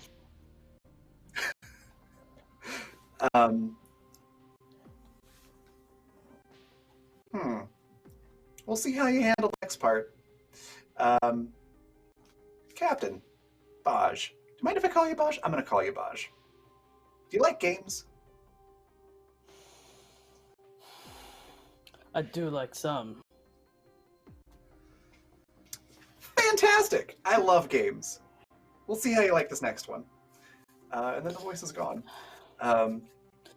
She's just that gonna is be like, thanks "Q, to, if I win the game, we can go party. We can be friends. You seem like you'd be a cool guy to party with, except when you're trying to kill us." Ugh. The voice comes back and says, "If you survive, perhaps we can have a party." And that is thanks to meeting our sub goal. So we got the story element, story event unlocked with the subs. So yeah, Q's back in this episode, and We do have a boon, that's gonna by the stop way. We do have a boon waiting and sitting around for us at some point. Just gotta remind you. Oh, fantastic! Did we met the Yeah, retreat? we That's hit awesome. it earlier. Yeah. Yep. Sorry, but I missed that. Yes, we That note. Okay, cool. Well, I'm We not got a boon. making sure you don't miss it, so. Fantastic. Thank you. Just a reminder: if we get to 30, then I get a bane. I get to don't mess worry about mess it. with them more. So we're gonna fast forward a little bit. You're able to take care of everything on the moon base, but the Herc fleet is obviously still an issue, and there is no real way to like handle that here from the moon base, but you can communicate with the headship of the fleet from here if that is something that you would like to do. And it's not been that long, so you know that your reinforcements are still, at least another day out. Yeah. What about the Dominion ships? Those like are already on their way, right? Those should probably be here like any moment, which I believe was 4 ships. Yes. So you do have some reinforcements, but like 5 ships versus an entire fleet is obviously not exactly. great odds. Yeah. I believe we are cloaked. I believe that we could just, if the transporter scattering shield field is down, we transport onto our ship and we get the fuck out of here with the sword, because that was the original plan, was to get the sword and go. We don't need to fight the Herc. And you do notice, if anybody looks at the display panels, once everything's been done, the smoke's starting to clear, that the fleet is starting to move towards your position. Obviously, somebody has alerted someone that there was an attack on the moon. Yeah, so I'm gonna go with what Tavana said. Like, that's what we did. Like, we went ahead and we haven't. The only thing is we haven't run yet. Baj wouldn't want to run, but I would have like. Is there? I mean, if everybody's cool, unless anybody wanted to see something, yeah, I think us beaming up and being ready to communicate would be good. Unless anybody has anything specific they wanted to do before we leave, like I don't know, hack those computer system stuff. Hacking by, you mean taking Batless to it and destroying it? That's fine too. That's also, yeah. That works. That's the original hack. I love that. Or hack, yeah. That's amazing. That's how you Thanks fix for that. that, Les. Jador, yeah, Tavana's like, Jador, do you see anything that we can learn from these systems? I don't think there's anything we can learn here. And the original hacking will begin. And Yes. Tavana is just going to destroy it real quick as best she can. Okay. Yeah, there's sparks flying, metal tearing and denting and whatnot. And yeah, you leave it in just shambles. You're able to get back to your ship with the Herc fleet on its way towards you. And there's no indication that they know where your ship is. They're heading towards the moon. Yeah. Once we're in, we're still cloaked. She's going to make sure she's like visibly got like the sword on her back when she hails, because she wants them to know that yeah, your buddy's gone. If you want to talk, you're gonna have to talk to me. And she's gonna put in the command to Tavana. Hail their lead ship. Hail their flagship. Copy. Okay. In the background, I'm coordinating with Jador on getting us the F out of here. Yeah, I think So that the Jador, moment we have the sign, it's... Jador, sorry, the go second ahead. that we transport in, is probably gonna head down to engineering. Yeah, we're on the same page. Get ready, get that environment suit on, get ready to go. All right. Baj, as you hail the flagship of the Herc fleet, you see it looks a lot like a Klingon battle cruiser bridge, but it's a little bit more well lit. Not as bright as like a Federation ship, but it's not quite as dark and gloomy as the usual Klingon All bridge. that red and green lighting, yeah. Yeah. So it's a little bit better lit. And you see somebody in the captain's chair that looks a good bit like Jaing. Like you can definitely see family resemblance. And you see a Herc on either side of the chair standing behind it. And he immediately sees the sword on your back and goes, "Where's my brother?" He has been challenged and forfeited. Or pardon me, challenged and dispatched. And he just clenches his fists and then does, the Klingon yell for the fallen. And looks at you and says, She reprises hers with him. Like to Okay. show respect. "Was Like, it an just honorable because death?" It was. Very well, then I have no need to take vengeance, but I do need that sword. If your brother was the heir, so to speak, to the pardon me, what's it called? Chancellorship. Chancellorship. If your family claims that your brother was the heir to become the next chancellor. However, he was defeated by my engineer. So by the laws of our people, our engineer has the true right to be chancellor of the Klingon Empire. If you were to stand against her, you are to stand against your own people.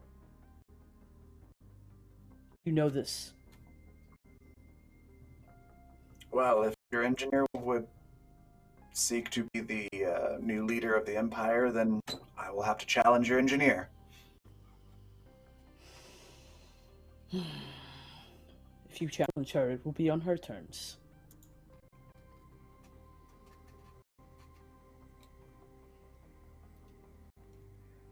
They're welcome to follow us back. He to just the looks world. expectantly like, what are the turns? I just very Jador- quietly just kind of they're welcome to follow us back to Chorus so that this can be handled in the true and proper manner, witnessed before Yep. all of the houses. This is true. Our people would Either be that or very curious. Either that or ship to ship. Hold for a One moment. ship. She has the hail muted. She looks at Jador, and she says, "How well do you think you could reverse engineer their technology?" The Herc? The ships that they have. If I had my hands, if I had enough time. But there's probably enough time here. But you could do it faster than him, couldn't you? Oh, most Ross likely, does yes. not have a particular penchant for engineering.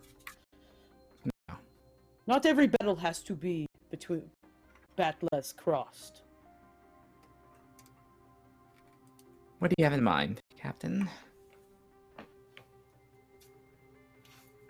Quick question as you're having that conversation. Is anybody watching view screen while Baaj and Jador are having this Yeah. conversation? Oh, hell Yeah, yeah, Tavon's keeping absolutely. an eye on it. I have changed back into my full-on diplomatic regalia with the full force of my house thrown into my dress. We have finally gotten the sword back. They need to know who they're talking to. Okay. So then Valkyris and Tavana, if you're watching the views, you can see that they've also muted theirs, and you see Jaing's brother and one of the Herc arguing visibly at each other for a bit, and then the screen goes blank. He is welcome to come try and take this sword by force if he likes. However, we know something that he does not. My house has always believed that ignorance is not something to be ashamed of, but incuriousness is despicable, and it is their failure to consider the fact that this sword of Kahless does not belong to one single Klingon, but to all of us, no matter our birth, or our circumstances, or our background. That is something that they will never understand, which is why Jador, no matter what terms you choose, will vanquish them.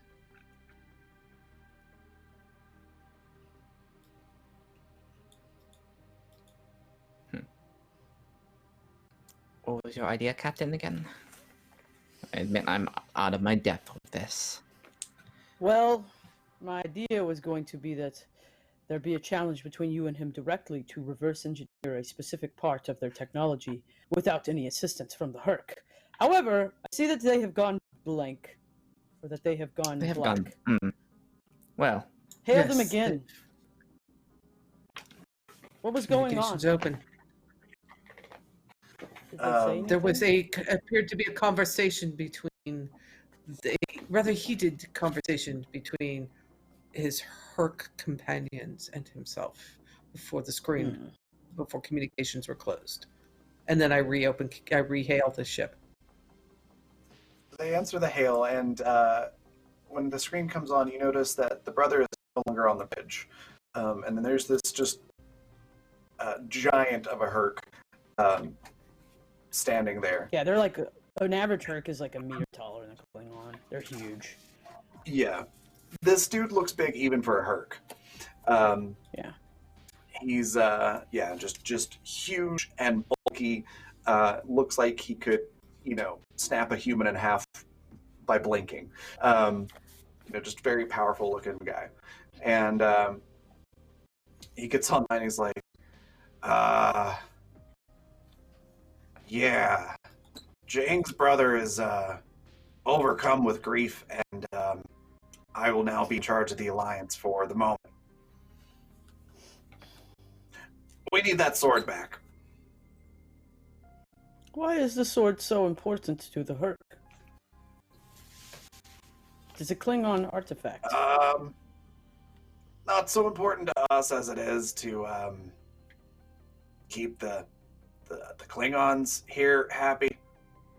It was sort of a requirement of our alliance. We helped them get the sword back. I see. So yeah, we're gonna have to have that sword. You're welcome to just, transport it on over. That's cool. Or well, we're just gonna have to take it from you. Well, give me a moment. I will have it beamed over. Inhale. Okay. I want the transmission to just be for sent. clarification again. For clarification again, the guy that you're talking to is just some new Herc that showed up. Yeah. As the call came back online, and clearly Jing's brother had been removed from the bridge, and this person had taken his place. Yeah. She's gonna immediately look at Tavana and she's like, I'm gonna need you to broadcast on, I imagine there's some type of specific Klingon channel where they can just bypass directly, hopefully, and get into people's communicators, and not. She wants to hit all the Klingon communicators aboard those ships. She does not necessarily want to hit their ship's system. Oh. Okay. I will. Tavana will essentially rated subsonic radio. Yep. I'll tell you. I'll do this. So, if you want to do, let's do insight and con. For 2 successes, you can broadcast on all frequencies, and that will go to all the communicators, but all the other ships will hear it too. For 4 successes, you can isolate just the communicators. Yeah, let's attempt it and see where we get. Yeah, I'll assist you. Okay. Go ahead. Yeah. What should we roll? Comms and command, maybe. I've been using the ship's. Okay. Oh, it's a ship. Yeah, the ship needs to get a roll in there. So let me pull up the ship sheet for you. Yep. And then, since I'm attempting a task assisted by the ship's computers, because you have to use the computers to find those, or the sensors to find those comm units, I'll be able to re-roll one of the DD20s. So yeah, but communication is its own thing. I would assume this is more communication check than a sensor check. Right, but from the ship. Yeah, for the ship it would be comms and yeah, probably con for the ship roll, which should be an 8 target, I believe. Yeah, and it's 1 die, right? Yeah, it just gets 1. But I will get to re-roll that because of my thing. Oh, okay. We'll do comms engineering, because engineering is 2, so that'll make it a little bit easier to hit. So your target's a 9 for the ship. All right, you ready? Okay, so no help from the ship.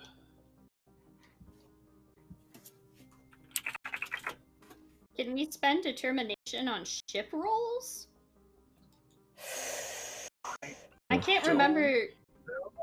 Probably not, but I was just, yeah. I don't think so. It's a good question. Well. I don't think so. And then yeah, you just need the insight and con roll for Tavana. Okay. All right, and I'm using the ship's computer to do this.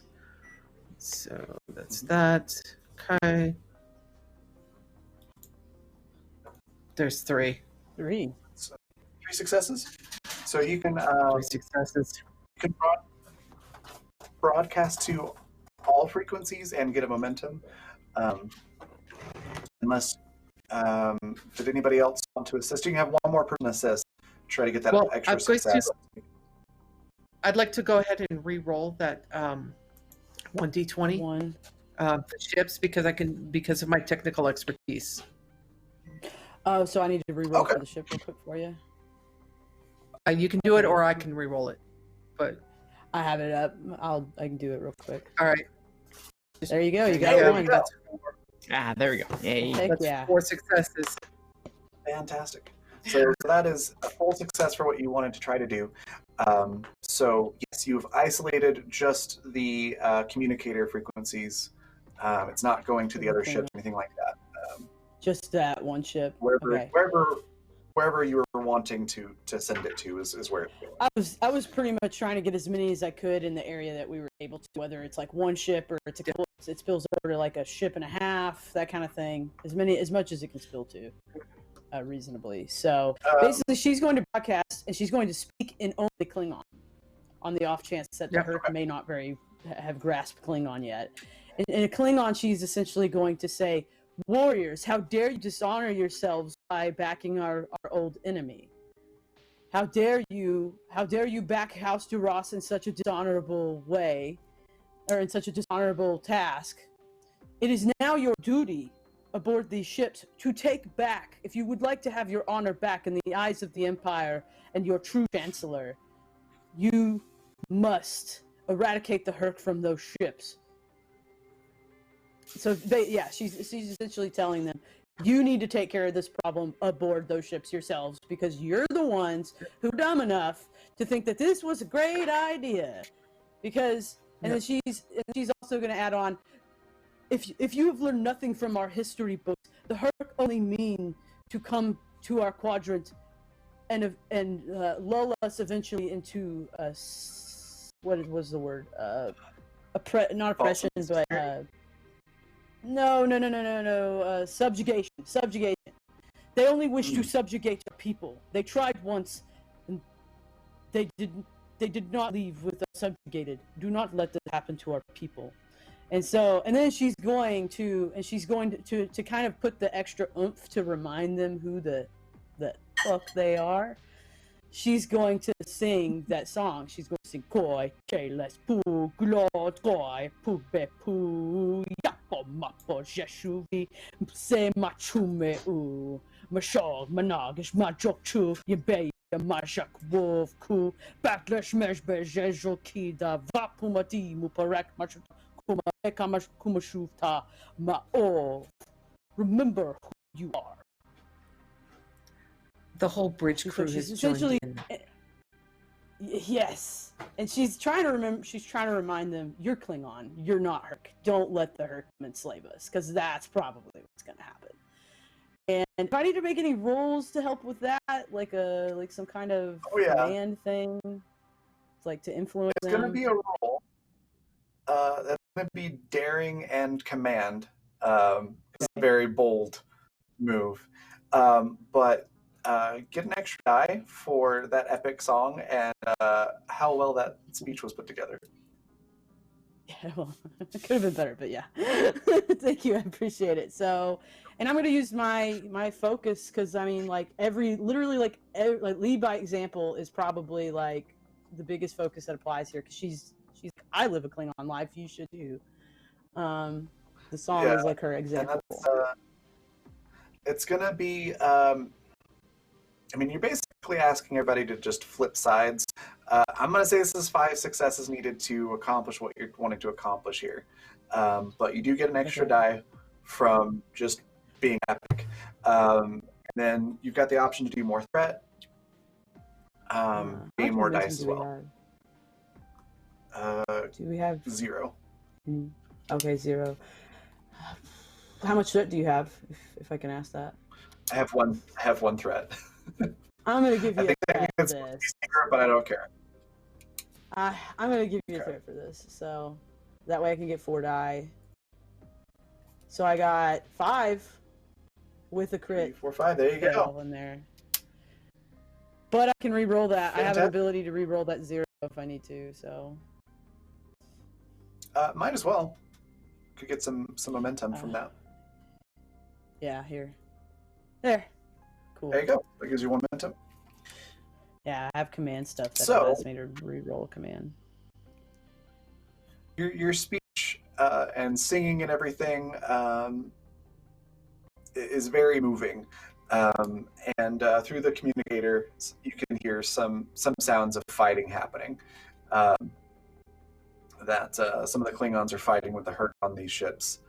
And there seems to be a general sense of chaos happening in the other fleet. Yeah, she's. Is there any way for us to get a visual on that fighting happening? Like if I were to hail, would they pick up?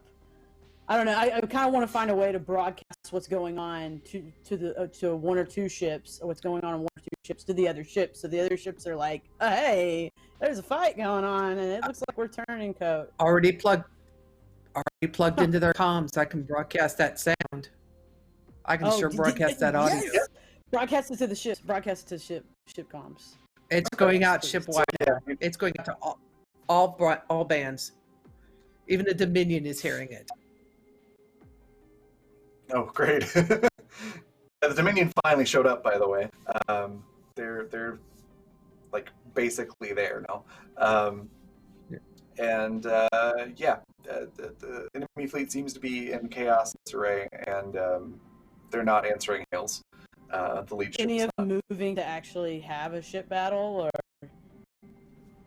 like anybody the ships kind of seem to be looking sitting like they're still. trying to lock? The ships seem to be sitting still for the moment. I'm gonna hail the Dominion that just arrived. Okay. They come in cloaked, and the Vorta answers the hail and says, "Well, it looks like there's quite a lot of ships here, and what is that horrible noise?" Well, long story short, we convinced the Klingons inside that they are much better off without the Herc, and now they are taking care of that problem, hopefully, too, in order to gain their honor back. Because how dare they? How dare they to betray our people to the Herc? But, with that said, maybe we will gain control, or they will regain control and will be compliant with further movements. But it is probably wise that we sit and wait for a fight, or we eliminate some fights if they seem to be coming toward any of us. Well, it seems like you have everything well underhand then. We'll be just outside the system if you need assistance. At least for the next few hours. Yeah, and she's gonna just have us while this is all going on, we're gonna monitor the situations. We're gonna start identifying where we're gonna try our best to identify which ships are more like the Herc are winning, and vice versa. And if that need arises, we can destroy those ships where Herc will gain control. But Baj will have a standing order. Anything that before any ship is destroyed, or any ships that aren't destroyed, we will salvage each and every one of them for any technology that will benefit the Empire in the future. I would also like to use any secure channels of communication that I have to keep House Masha and House Brahms ships that are on the way apprised of the situation. Awesome. Because I would not like them to wander into this unknowing what's happening. Understanding, yeah. Yep. And also let them Anybody hear on the the way getting a Klingons message? fighting the Herc. Yes. As you do that, you're able to get that message out, and then there's a bright flash of light that you all see. And when your vision comes back from this big flash of light, you find yourself in an open field. There's a smell of like gunpowder and smoke in the air, and you can see off way at the other end of this field, just an army of Herc that are dressed in the Napoleonic Wars, like that era, like 1600s, 1700s military uniforms with like muskets and cannons. And on your side, there are all of you, your crew, and a bunch of the Klingons from the other ships who were fighting the Hurt. And there's a voice that says, "That was getting really boring. It's no fun watching all of this when it's just, infighting. I wanted to see an epic space battle, so since that wasn't happening, this seems like a fun game. So here's what we're going to do. I put the Hurt. I ruined I put the Q's fun. Yes. I mentioned there was going to be games, so here's the game. It's going to be a war game.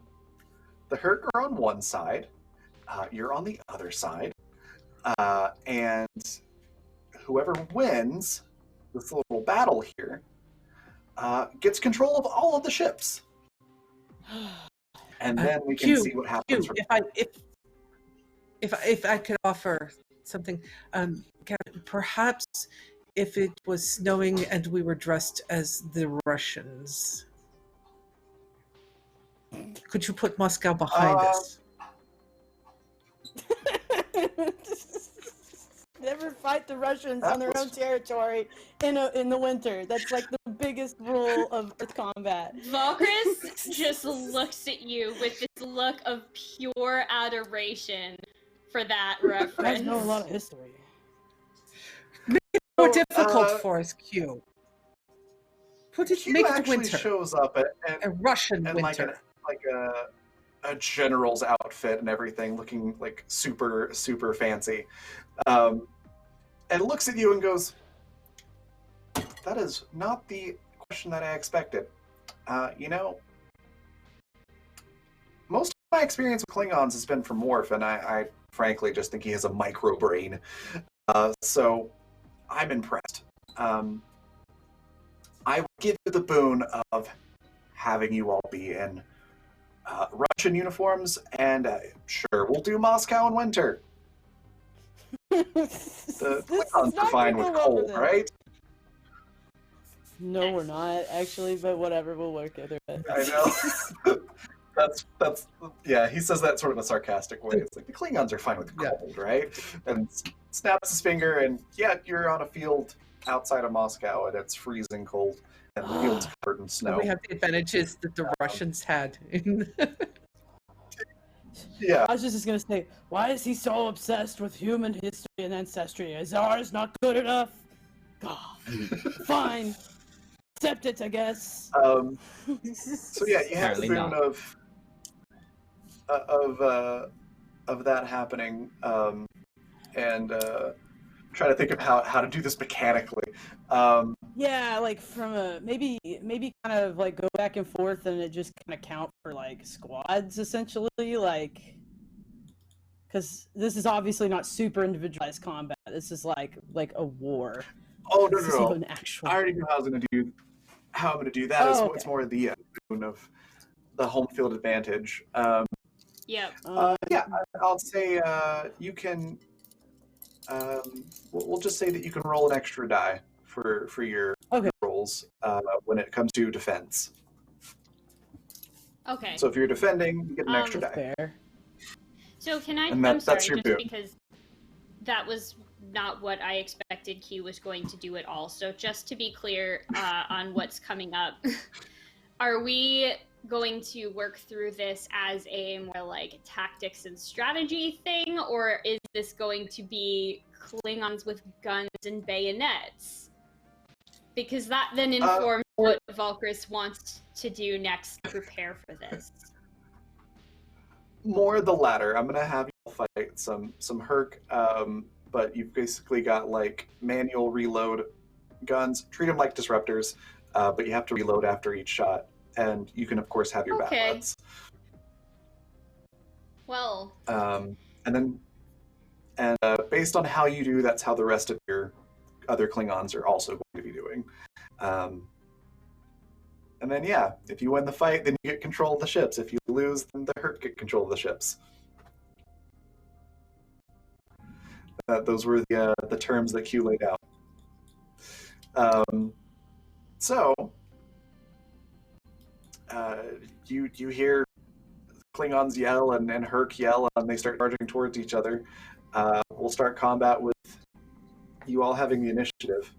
What would you like to do? Kolek says Wanna try to some- Valkyrie, Yeah, go ahead.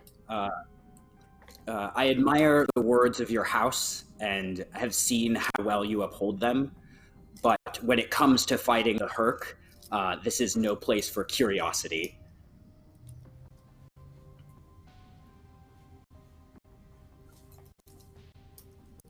I want to see if there's anything, because literally my science officership is archaeology and anthropology, that I know about this period of primitive human technology that would allow us to gain a tactical advantage. And I'm sure let's there do, must be something deep in the recesses of my studies that will help. Let's do insight and science. And let's say 2 successes to know anything meaningful. If you get 4 successes, it'll be something extra meaningful. That will be really helpful.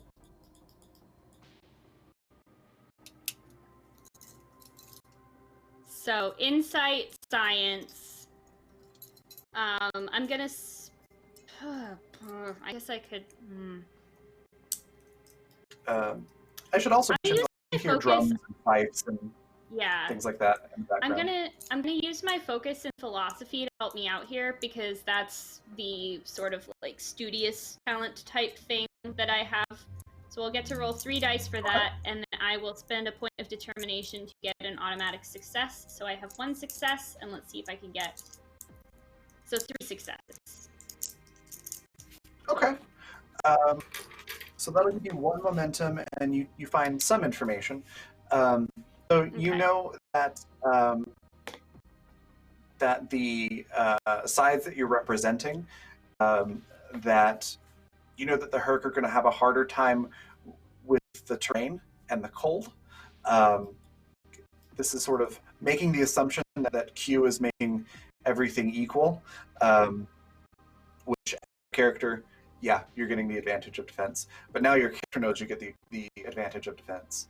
And you understand better how these rifles work.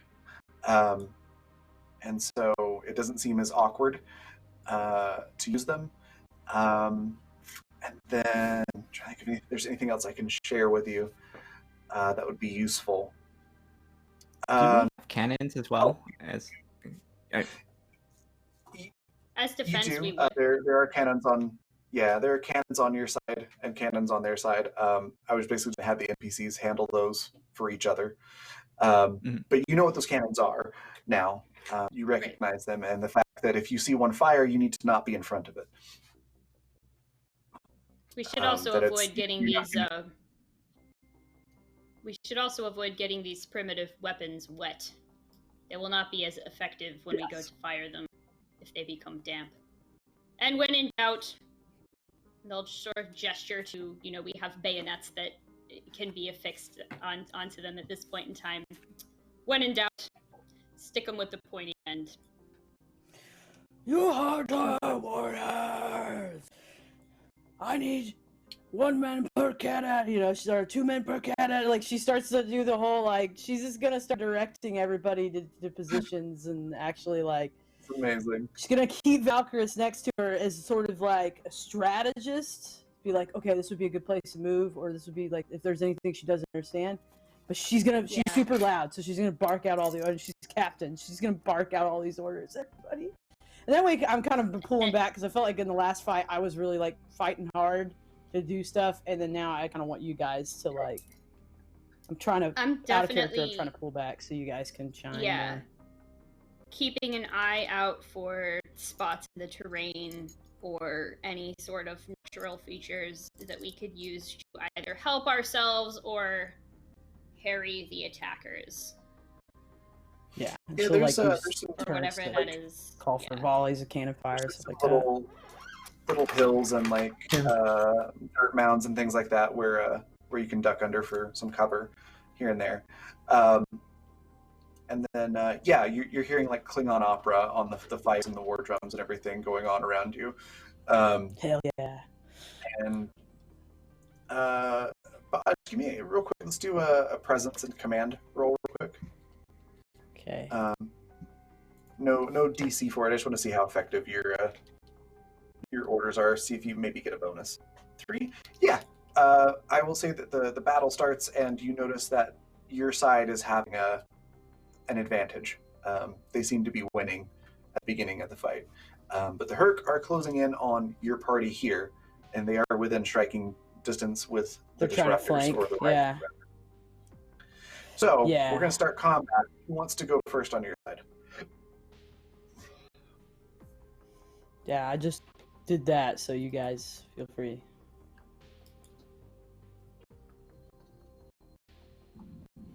Okay. I I'll guess go. go up. No, I'll go. Go ahead, Kolek. Cool. Kulak will look across to Valkyris. He's got the rifle. Just let me know when they're within range of this ancient thing. All right, they are in Fine. range now. Yeah. Yeah, like right now. You're good. Yeah, he will. I think at this open point, fire. Valkyris has maybe been holding a bat'leth a little bit like it's a cavalry saber from the period, which is totally inappropriate for the period and the weapon, and then just does the fire thing after chopping it down in front of them. So that's basically Yeah, me there's just like some- asking all of our warriors to do that. There's some gunfire, some Yeah. cannons firing off. I think Not for necessarily ease like of an action, so yeah. just not having to do a ton of rolls, I'm just going to say, given the amount of people in front of you, it's kind of hard not to hit something. So just fire as you normally would a disruptor, and you just need 2 successes to hit something. Okay, But you get 3 so you we've get a got die though. Remember that. control You get 3 die, security. that's our advantage. Mechanic. For defense. Oh, for defense. Oh, sorry, So I if you're, forgot. you're dodging is 3 die, attacking is still 2. Oh, that's confusing. so- Okay. Because technically we are defending our fort. Whatever. I move it I'll this way: just if you're roll inflicting, twice. if you're inflicting damage, then 2 it's 2 successes. dice. If you're avoiding damage, then it's 3 dice. 2 successes for a total of 2 stress. 2 stress. All right, you you hit one of them. They're still running, but they're bleeding now. Do you want to hold advantage or hold initiative or pass? That's up to whoever's next, but whoever goes after me gets a bonus die from follow my lead. From follow my fire! I was going to say, You do Tavana have 2 momentum can go.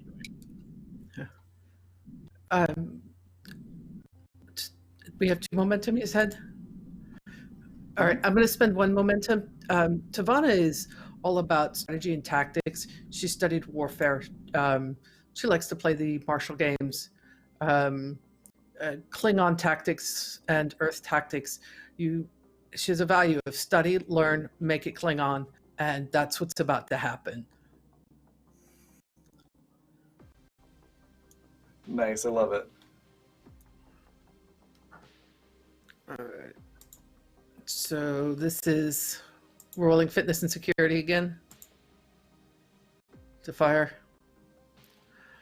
All right. And she's using her disruptor. I'm assuming that's the equivalent to the rifle. Yeah, just treat it like a disruptor. Okay. All right. And I get a 3rd dice. Let's go. That's 3 successes. Okay, cool. So go ahead and roll damage. All right. That's a lot of damage. Yeah, you take out one of the charging Herc that are running towards you.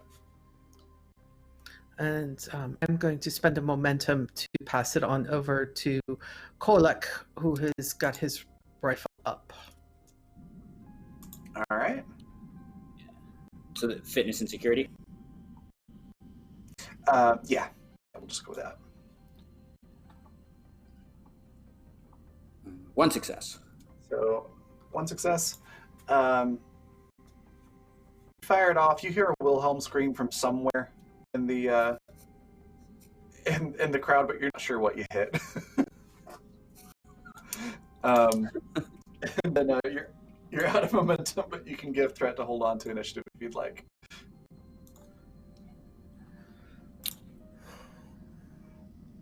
Let's not give threat. Let's pass and see what's coming. Then the Herc will go next. Let's see, 1, 2, 3, 4, 5. So Kolek, you're 1. Baaj, you're 5. Just going off of overlay order. So we're gonna go roll 1d5. So Tavana, you're being fired at with 2 successes, and you get to roll 3 dice because you're avoiding damage.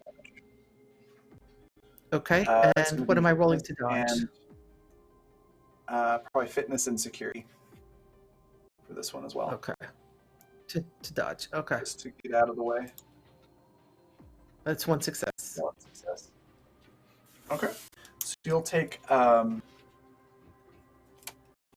Where's the thing here? I'm just gonna roll this. It's not gonna be this much damage. So yeah, just take 2 stress. Okay, and that's going to be soaked up between my armor and Brakul, correct? So no stress. Yep. Yeah, that's fine. Okay, so it's 1. All right, and then I will spend a threat here to hold on to initiative. And we'll do this again. 5 of Baaj, you're getting shot at with 2 successes. And remember, you can roll 3 dice for your defense here. Oh, you succeed super well and get 2 momentum. All right, and then I will spend my last threat. Do this again. Shooting at the door.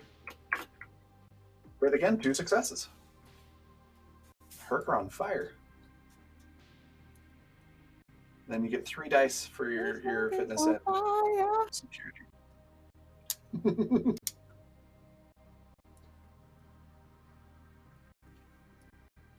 So 2 successes. So you succeed in avoiding the damage. You do get hit, but it's just like lodges into your armor or like the butt of your gun, and it doesn't actually hurt you.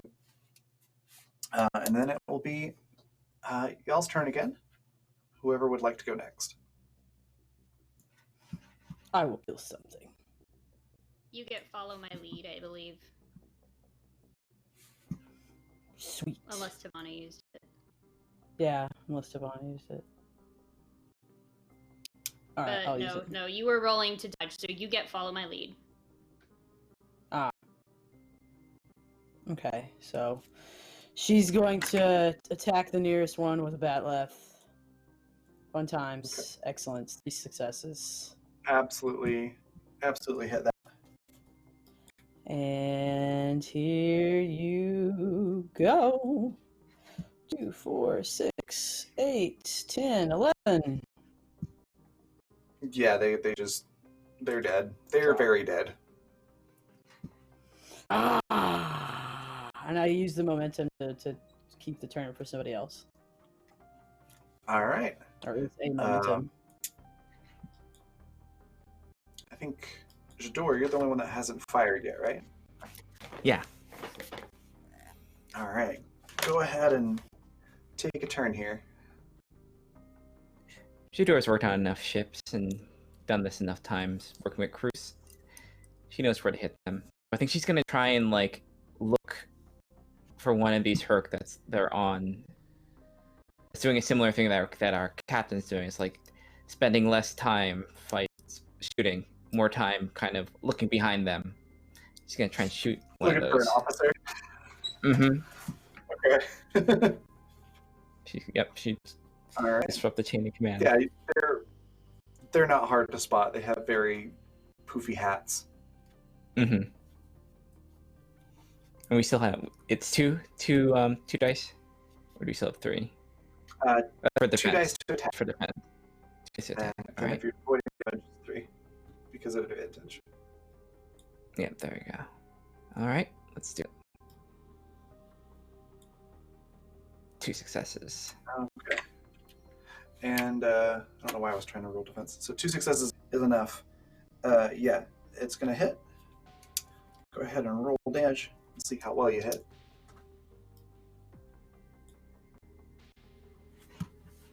Yeah, you very much so take out another one.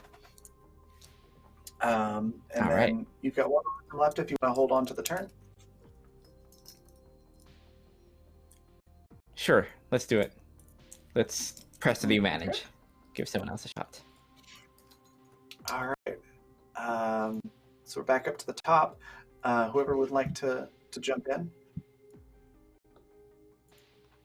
Is there anything that the Herc have done that I would be able to spot some sort of like tactical weakness in their behavior, or are they just like straight up running into us as we shoot them? Like, Yeah. are they trying to like move in a formation? Are they trying like what is the scene here of what It's- they're working at? It started out as like just a wall charge, just running in until they got within firing range and then shooting and then charging in with bayonets and everything.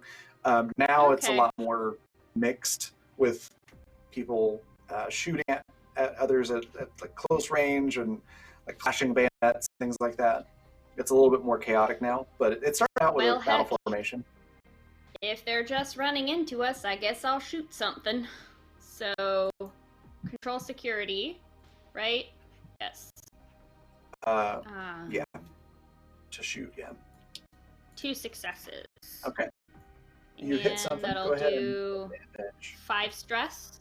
So somebody's taken an injury there, Yeah. I think.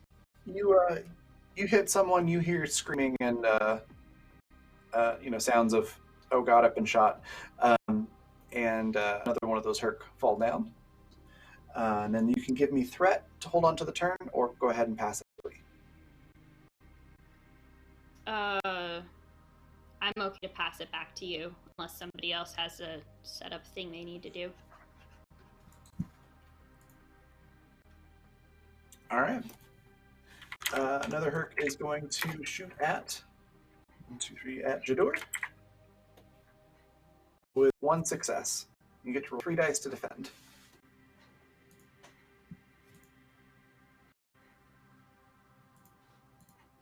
You succeed and get out of the way of the bullet. I don't have any threat to use on this, so the turn will pass back on over to you. And we're going to do 1 more round, and then Q will determine a winner.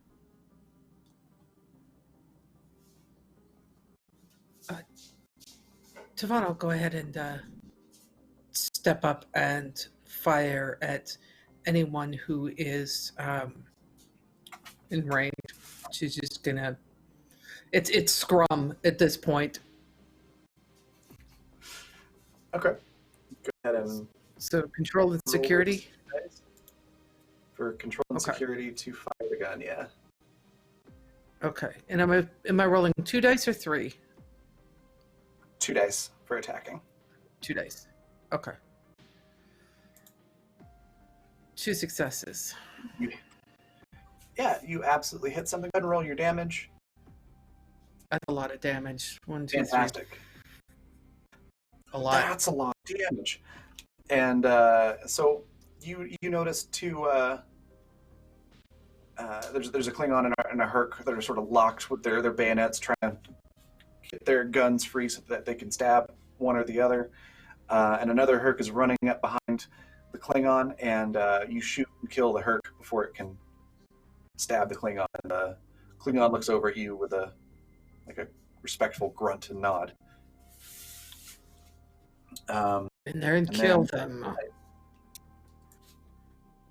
Would you like to hold on to the turn by giving me threat, or just pass? Does anybody want to take fire? Take a shot? I'll go. Well, take a threat. Okay. Give it to Baj. All right, go ahead, Aj. Bandit attack. You hit something. Go ahead and roll damage.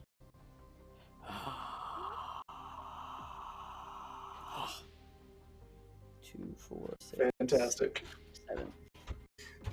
So there's I'll just say there's a Herc that's getting ready to shoot you, and their gun jams, and you're able to just close that gap and just run them through with your batleth or your bayonet or whatever weapon you want to use, and then they go down.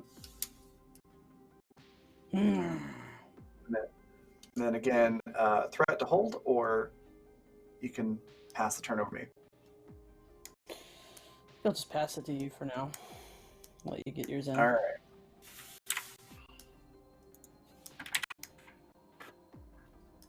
They're coming for you, Baj, with 1 success. You can roll 3 dice to roll. You will not do well against me. All right. Do. Ha ha ha ha ha. Avoid the heck out of that thing. For me, we got a bunch of momentum. And then another one at Jador with 1 success. Oh yeah, give it. Yeah. Yeah, you use my threat on that. All right, and you avoid it. So you've got 5 momentum, and with that, It goes back to us anyway. it does. But with Jador dodging out of the way, there's another bright light, and you find yourself back on the bridge of your ship, with Q sort of like sitting cross-legged on top of one of the consoles at the very front of the ship, dressed like Kahless, complete with, looking like a Klingon and everything, but you can still tell it's you, obviously. And he looks at you all and is holding a pad, a Klingon pad, and is like, so it looks like in a battle of 8-1, your side won pretty handily, so you get all the ships. Good job. I'm impressed.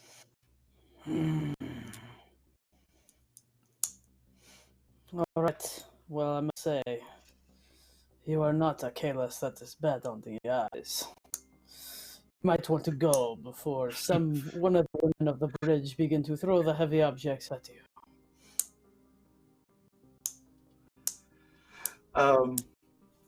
Sort of gives you like an eyebrow raise look, and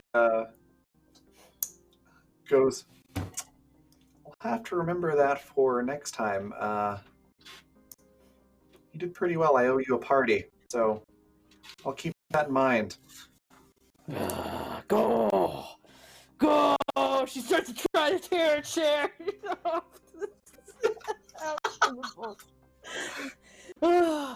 He's so handsome.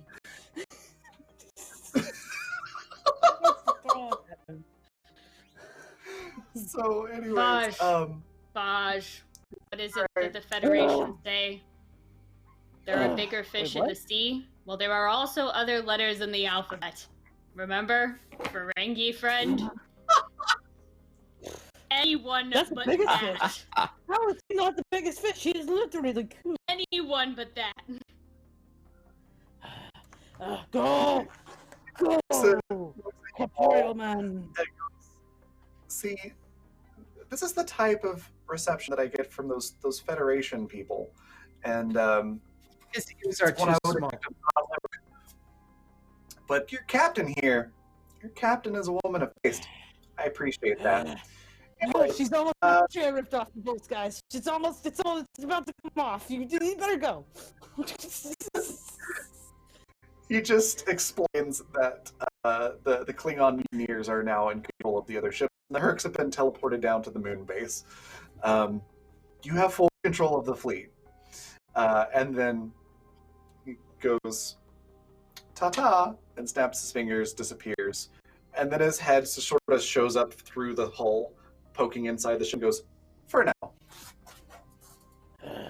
And then A piece of her chair gets thrown at where his head was after he disappeared. Don't worry, now we know Captain. Bob. Don't worry, Captain. I'm pretty sure he said that there'd be a next time. You can break him in half some other time. Oh, well, we got business to do. So, let's rally these ships. Let's head back to Quartos. We'll call the Federation on our way.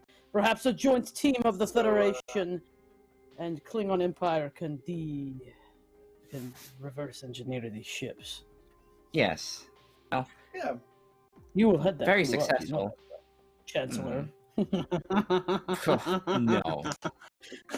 Don't joke about that. That's not how that works. We all like Martok, Just- but you would make a good one if it ever came to it. I'm just saying. God Just help to the see the Empire if look that on their happened. faces. Just to see the look Well. on their faces when you walk into the Oh. chamber. We should pull up. So the lead ship hails you again, and it's a different Klingon, and they've got Zheng's brother in whatever the Klingon equivalent of handcuffs are, Yeah, like and Un- they unconscious. say, you know, we've seen the error of our ways, and we've managed to take the fleet. And we present Zheng's brother Taang to you.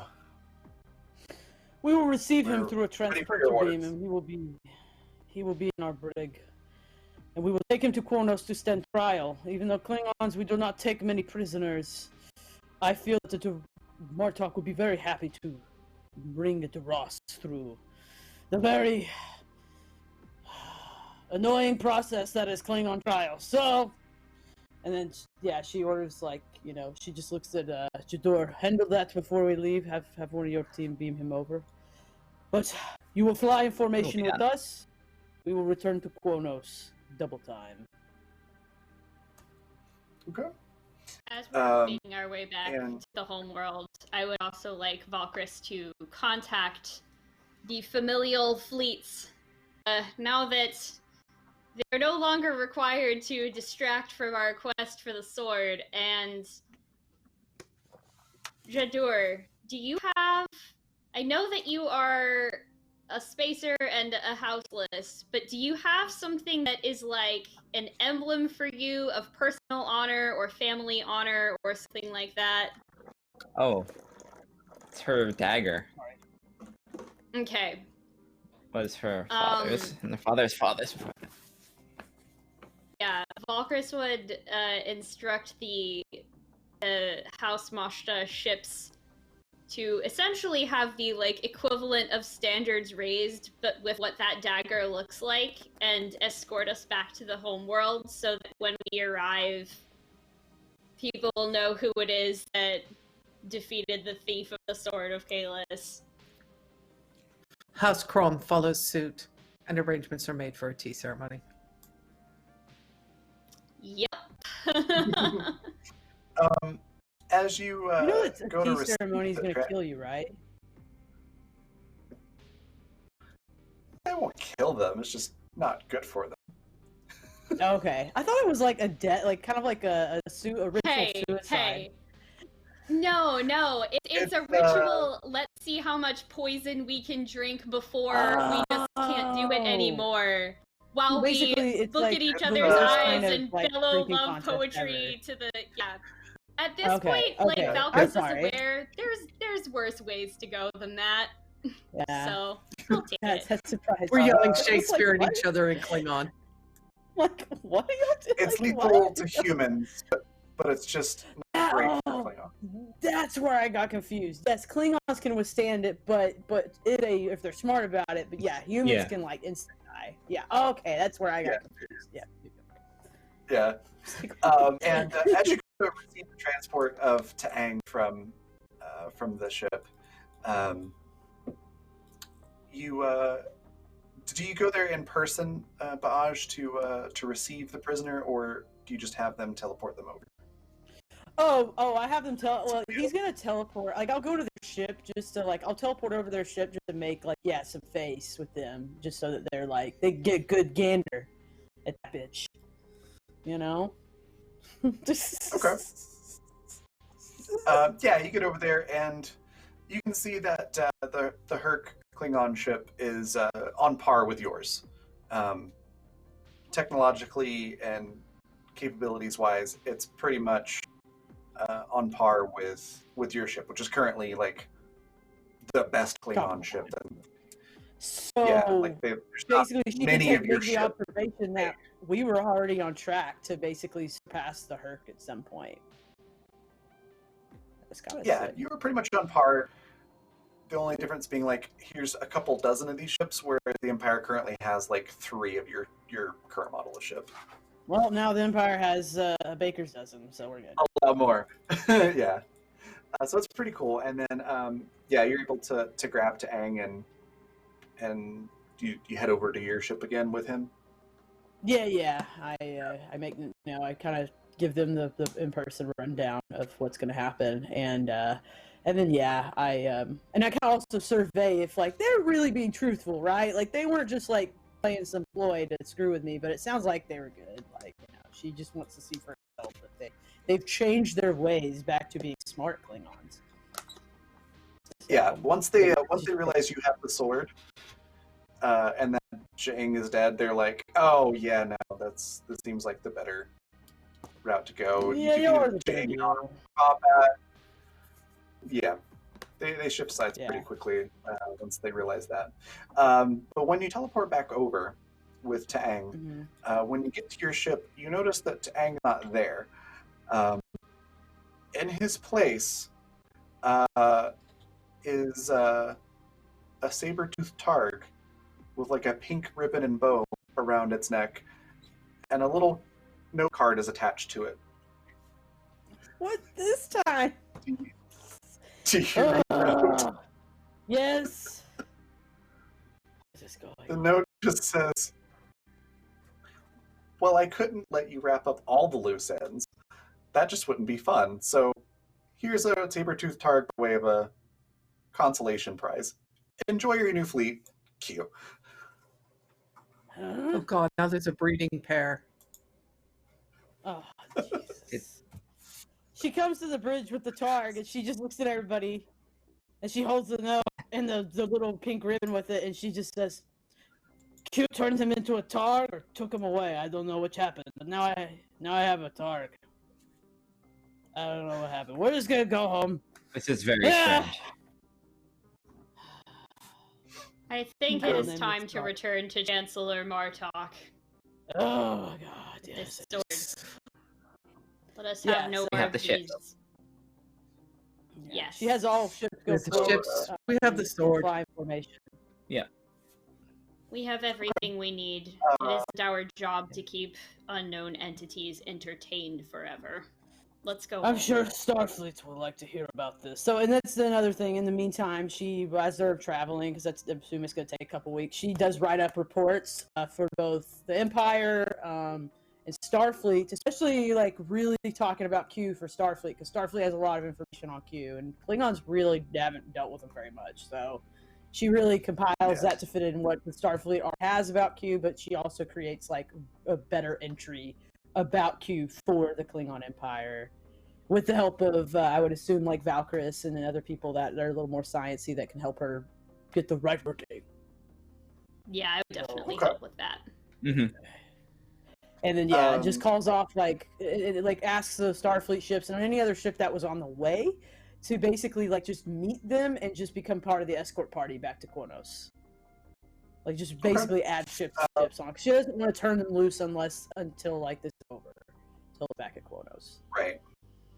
Except the Dominion. She'll let the Dominion stay in the quadrant. They're like, bye Dominion, see you later. The Dominion does hail you and talk to you, and the Vorta says, all right, well, I'm glad you took care of that. Thank you for getting those couple dozen nasty, pesky ships off of our doorstep. Now that you've done so, thank you. Please leave. Perhaps in the future, Dominion will consider that you are not the best and the brightest all the time. But we will see you later. Have a good day. You know, Kapla, glory to you and your Jem'Hadar ass or your Ketrel Weiss. Cool. See you later. I'm ready to go home. I want some fresh. You could Get out just that bloodline. hear the eye roll. You could hear the eye roll on the other end of the Gotcha. line before they hang That's You hang up first, yeah. And then, yeah, you message Starfleet. After about a week, you finally all meet up together, along with the Klingon ships.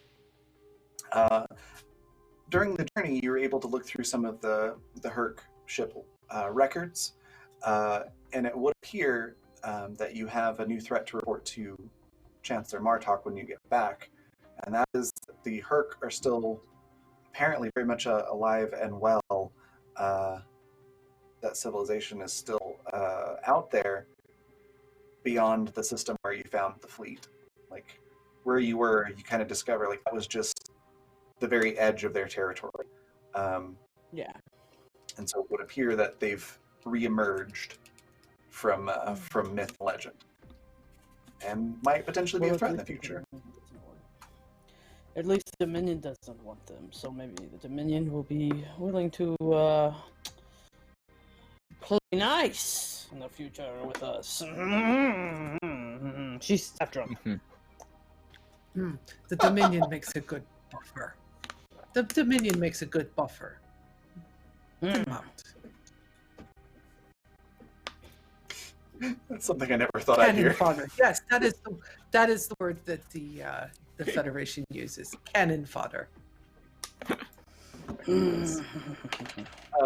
Until they decide to play nice with us, it can be cannon fodder. That's the way it works.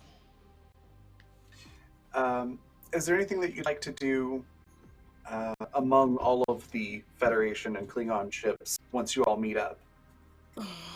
We're gonna drink a bunch of blood wine that Trox sent us. It's gonna be awesome. We'll save a little bit for when we get back, you know. But it's you know, get all the captains together, all the cool people, senior officers from each ship's party. You know, for like it's like a party barge. Like by the time we get back to Kronos, it should be like truly a party barge. Ship full of Klingon celebrating that the sword of Kahless is on its way home. Federation people that are just they don't know exactly what's going on, but they're excited to be there. And Klingons are giving them a bunch of real booze and not synthahol. You know, whoever else showed up, you know, it's just the happiest party ever. You know, and Baj was like half drunk at some point, and she just takes all you guys. She's come here, you guys. You are the best. You are the best crew. Well, I mean, I have a lot of good crews, but you know, you guys, you're so good. Baj is a really happy drunk, so she's one of those drunks that's like loves everybody when she's drunk. So she's just like, I don't suppose Bosch has been drunk texting the Ferengis. a little bit. Maybe I'm drunk texting you. No. She hides her data pad. She hides her little compact in her back pocket. She's like, stop looking at my stuff. To explain where the supply keeps coming from. And she's gonna turn to Shador. She's actually gonna have a moment of brevity here, like a true moment of okay, hey. Yes. And she's basically she's going to say, I can have one of two things happen for you, Shador. I know you're against houses. I know you're against that structure of our people. But I know the Chancellor will want to award you that your house will be at least a lesser house, like that the house of Shador. But you can also become a member of House Koloth.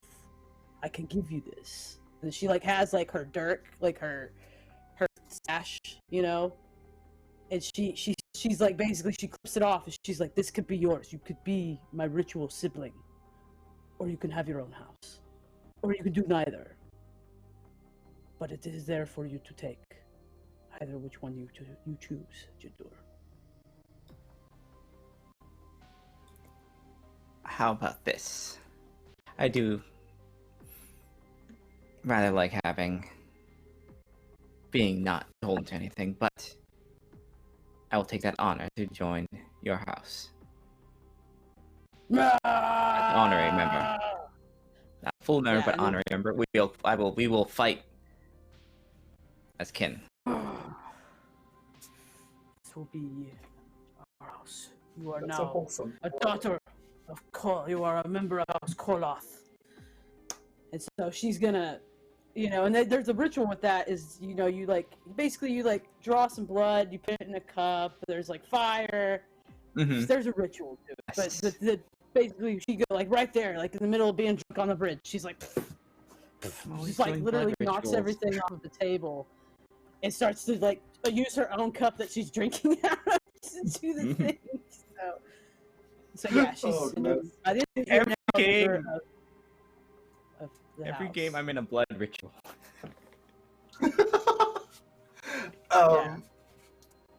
That's amazing. I love That one's scene. on you, Yeah, Shauna, though. No, one's on you. that is 100% me. I'm not doubting that.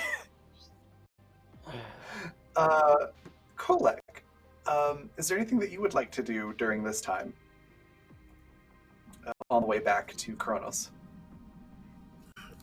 The biggest thing that Kolek is doing, I don't know if we witnessed the ritual or if we just find out about it, but Kolek is a member of. She would do it in front of you. Kolek's a member of a lesser house that is pledged to the House of Koloth, and he wants to make sure that Shador does not find out about that. So he'll just be very scarce from Shador for the rest of the trip. That's amazing. And I'm sure Tavana and Valkyris don't want to do anything at all during this week time. We don't even need to address that at all, right? I'm kidding. Obviously, you two probably want to do something. I was like, whoa, that's weird. Oh my god. Well, I see this. The thing is that maybe we're just a little bit more noticeably absent from the ship logs for I a certain kind of amount of time. Everyone will just be like, oh, I wonder what those two got up to. They kind of Then here's disappeared on the something ladder strange. for a while. And there's the strange opera and the shattering of things hitting walls. Mm-hmm. Messages sent to Kolek requesting medical supplies be delivered and left out in the hallway outside of the quarters. Knock 3 times, then walk away. Yes. Be All right, making cool. contact with my family and my house to make preparations for a tea ceremony and eventual joining of our 2 houses when we Klingon weddings are the make Planet best. Fall again. Yes. That's great. Okay, cool. Well, with all that out of the way then, we'll fast forward to you arrive at Kronos, and General Martok obviously gives you a very warm welcome. And he's obviously read the reports and everything, but as you appear in the Klingon High Council chamber with him sitting there, he looks at you all and says, "So, I sent you on a trip to go get the sword, and you came back with the sword and a fleet of ships." Yeah, we did that. Jador here managed to kill a sworn enemy of the Chancellorship, one of the Doros. Why don't you quickly Just sum defending up? my crew. Why don't you all quickly sum up the highlights of your glorious deeds on the mission for the rest of the council? And he kind of looks at you to individually just highlight like one or two things that you're particularly proud of that you did on the mission. So start with Kolek. I almost launched into space, the final frontier there, and then I was like, wait, we're Klingons! We're Klingons! We're Klingons! I can do that. I can do it, Leon. I'll pull it up for you. I think that Kolek has just an absolute fleet of saber-toothed targs, all like tied together like in a flock. And he's just like proud papa, so pleased. It's way too many. He shouldn't have one there, but he has somehow managed to convince, just for this one time, to be able to bring these animals into the High Council. And he talks too long about all the ways that the saber-toothed targ is more superior than the typical Kronos targ. When it becomes obvious that like Kolek's not going to stop talking anytime soon, Martok puts up his hand and just goes, "We'll be sure to go on a targ hunt together soon," and then looks to Tavana and goes, "Tavana, highlight one or two of your glorious deeds." Tavana presents him with the last remaining skin of the oversized tribble. And in front of him declares respectfully. And in front of him and all of the council declares Valkyris Barmachai.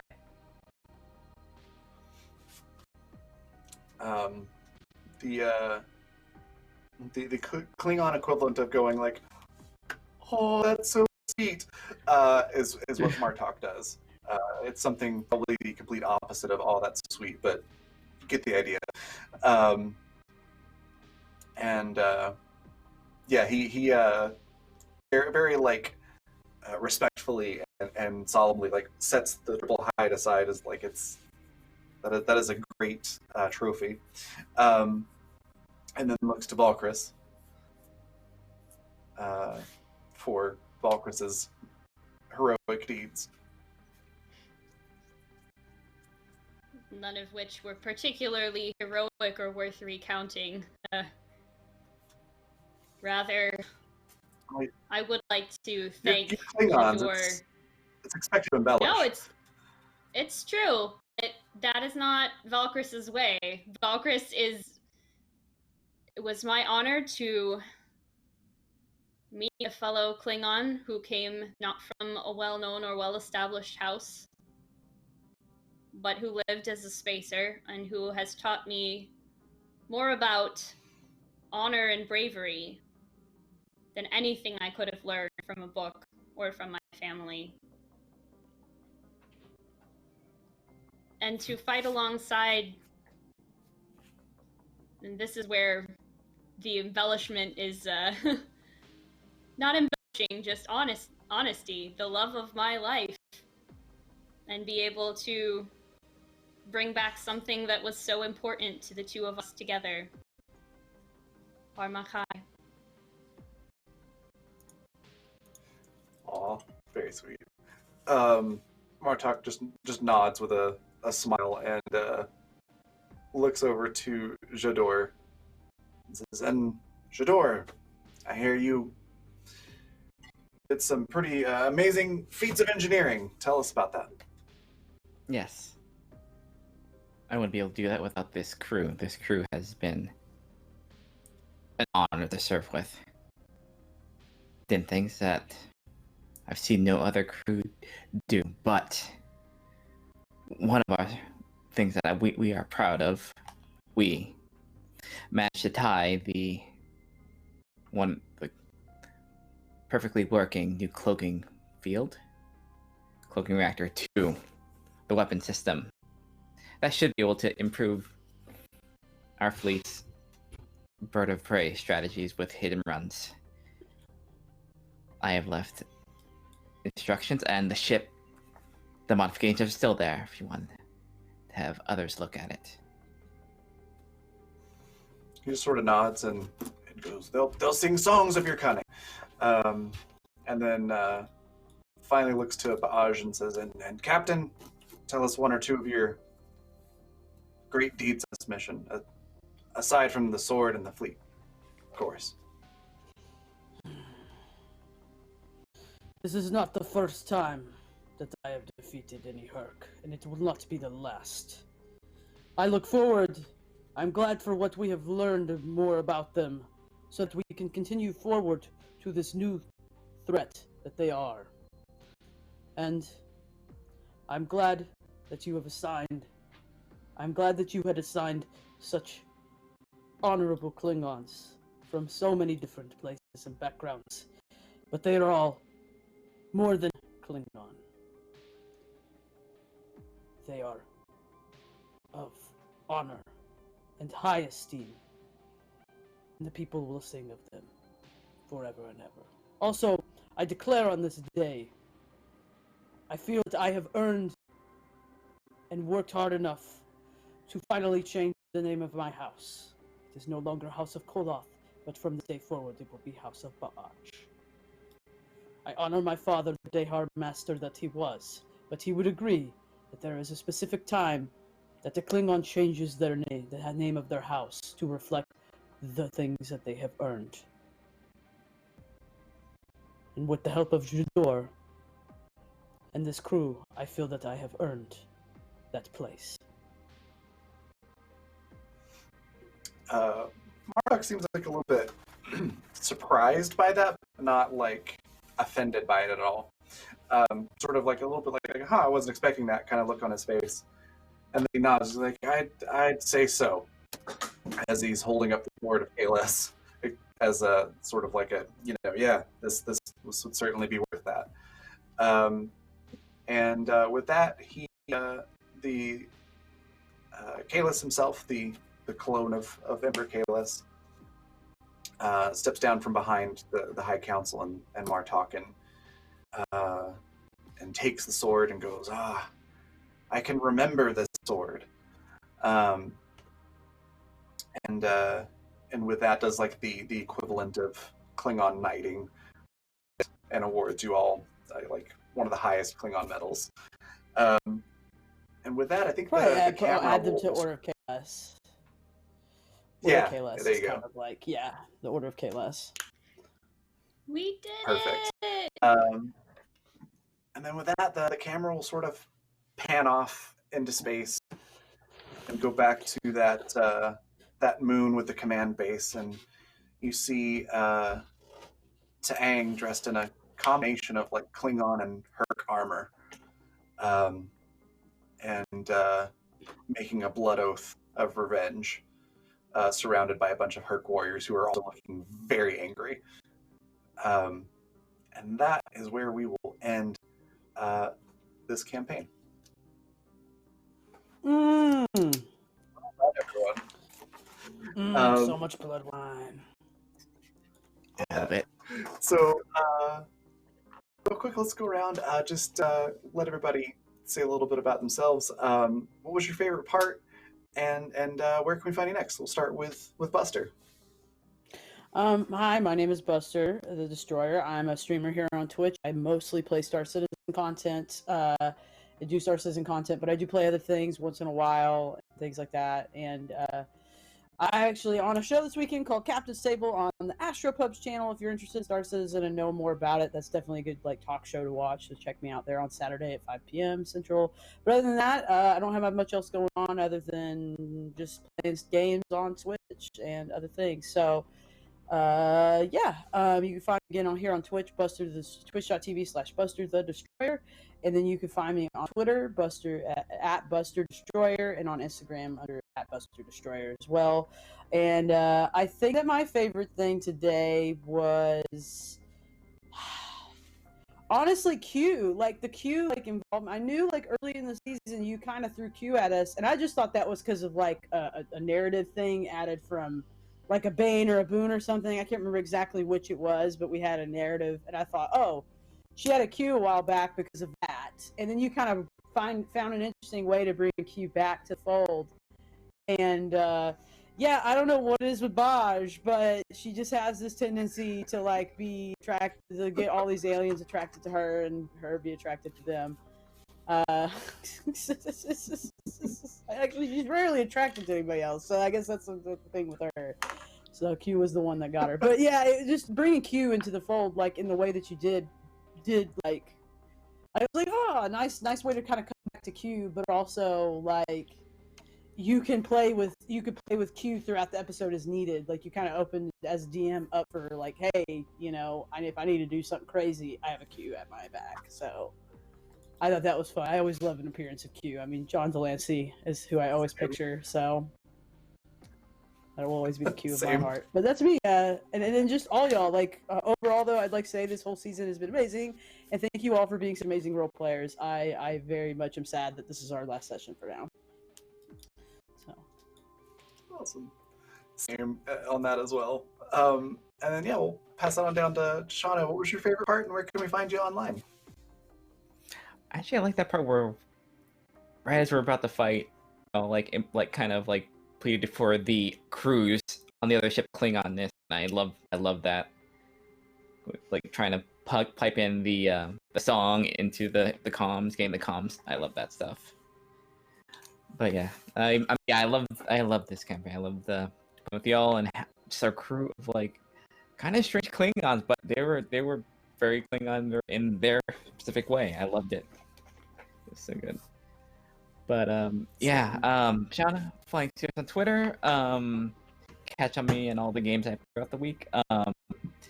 Next time you'll probably see me is on Wandering DM. We're gonna finish up our Reptilian Pirate campaign, Black Flag, on Saturday.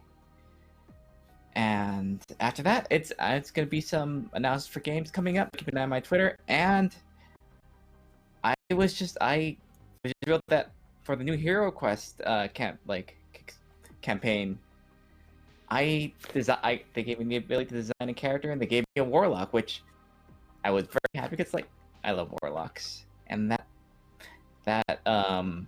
backer tier got unlocked, so my warlock's gonna be in the game. So yeah, awesome. That's very cool. And then we'll pass it on over to Anna. What was your favorite part, and where can we find you online? Oh, my favorite part was Tavana, because just from the beginning of this campaign, Kat and I had talked about, hey, what if our characters had kind of a thing for each other going, and we discussed it a little in advance, and just getting the chance to have that come out through the letters and through doing stuff together in game was really nice. I appreciate that, so thank you so much. And thanks to all the other role players, because y'all were great to play with. Where can you find me on the internet? At Nymeria941 pretty much everywhere. We're kind of in between a bunch of scheduling different things for me right now, but if you want to watch me play other games, I GM the City of Mist game on Wednesdays on the Twitch channel Heroes Without Limits. So everybody in that game is playing as a character with a real life myth or legend living inside of them. So that's on Wednesdays at 5 p.m. Eastern. And then coming up in October, taking things a little bit of a spooky turn, I will be playing in a portrait game, which is Zweihander set in Renaissance Florence with vampires. So if any of that sounds interesting to you, and if you want to watch me wear vampire fangs and try to talk somewhat normal normally on a stream, definitely check that out. That's going to be coming up on Fridays on the Chromatic Chimera Twitch channel, time TBD. But fun is definitely guaranteed. And that's me. Awesome. And then next, Kat, favorite part, and where can we find you online? My favorite part, I think, is actually going to be having the houseless member of our crew be the one to strike the final blow. It's not with a batleth, but it's no, this is done. And just it was a very matter of fact, and it was over, and it was done. And the warrior in me appreciates that. The fighter in me appreciates that. That you just, it's matter of fact, it's over. And I really appreciate that. And that's Jador in true Klingon way earned the honor and the glory of their house, and that was really sweet. My second favorite part, of course, is my space wife. For those of you that don't know what Parmachai means, it is not just spouse, but beloved spouse of my heart, or similar to that. So that's what that means. And yeah, to be able to kind of bring that relationship within the Klingons, because we don't get to see it much. I really like that. That was a lot of fun. And thank you, Anna, for coming up, for suggesting it, and then for being there all the way when that was special, very special. My name is Kat. I'm at Cleric of Cord. That's where you can find me on Twitter, and that's where you can find me in various Discord servers, including the ERP Discord, which there's a bunch of stuff coming up. So you really want to come join us, hang out with us. The Chaos Force, while chaotic, is very friendly, and we love new faces, and we love to chat with you, not just about our shows, but about all kinds of things. And so we'd really love to see you there. Where you can find me next will be on Wednesdays on the Stalwart Initiative. We just started our Eberron campaign yesterday. We'll be running through mid-December. We're at that point where most campaigns end, or you've retrieved the artifact, you've held it up in triumph, and that's where this campaign begins. So we all have new characters. It's a lot of fun as we're exploring our histories and our relationships with each other through memories and backstories. And it should be really interesting. Plus, it's my first time in Eberron. The next place you can find me will be November 8th on Valdrian's channel for Extra Life.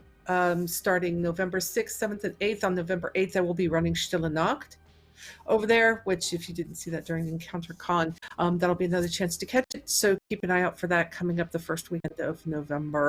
And you can check out my pin tweet if you want to make a donation, help us raise some money for Extra Life.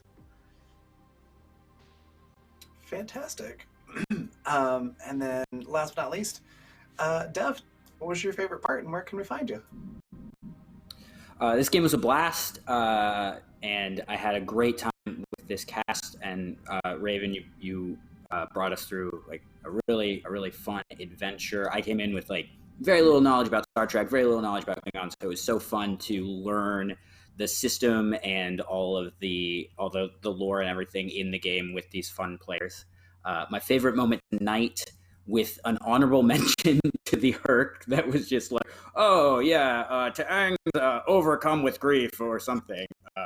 An honorable mention to that. My favorite part was us in the fight sort of continuing to change the rules of what we thought would be an honorable fight. That felt very Klingon and very fun, of like, might makes right. So I enjoyed the back and forth of that. My name is Dev. I'm on Twitter at DevPresto. I'm a performer based in Philadelphia, and I've got some things coming up that I'm not sure if I can reveal quite yet, but I will be around. So find online, and I look forward to talking to folks and playing with folks in the future. Awesome. And yeah, I'm Raven. I'm the creative director for Raven Evermore, which involved a lot of things from game design, being a professional game master, voice acting, art, and a whole bunch of other stuff. You can find me next on my own channel, which is twitch.tv/RAVVYN. And that will be at 12 Mountain Daylight Time tomorrow. And that's 2 p.m. Eastern Daylight Time for Neon Devils, where I'm playing a supernatural detective, a bit of a John Constantine type character. Monster of the Week game. It's a lot of fun, and a really interesting story. It's run by Yasmin, who's also a fantastic artist. So that's me. My favorite part. It's really hard to pick a favorite part, especially over the whole campaign. I absolutely loved seeing all of the things that were very not Klingon and yet still very Klingon at the same time. Y'all had an interesting way of taking things that were not stereotypically Klingon and making them Klingon, and vice versa. I really enjoyed seeing how you all thought like outside the box and things like that. The Tavana Valkyrie stuff was just amazing. Those letters were just gorgeous. I really enjoyed that. Jador's really cool engineering feats, like just the ideas and different solutions to problems was awesome. Kolek, I really enjoyed Kolek being the ship's doctor and doing very little doctoring. And just having like that little bit of input that's just like the linchpin to a plan, or like the perfect thing to say at just the right time to motivate people was pretty cool, because Kolek was pretty quiet for the most part, I feel like.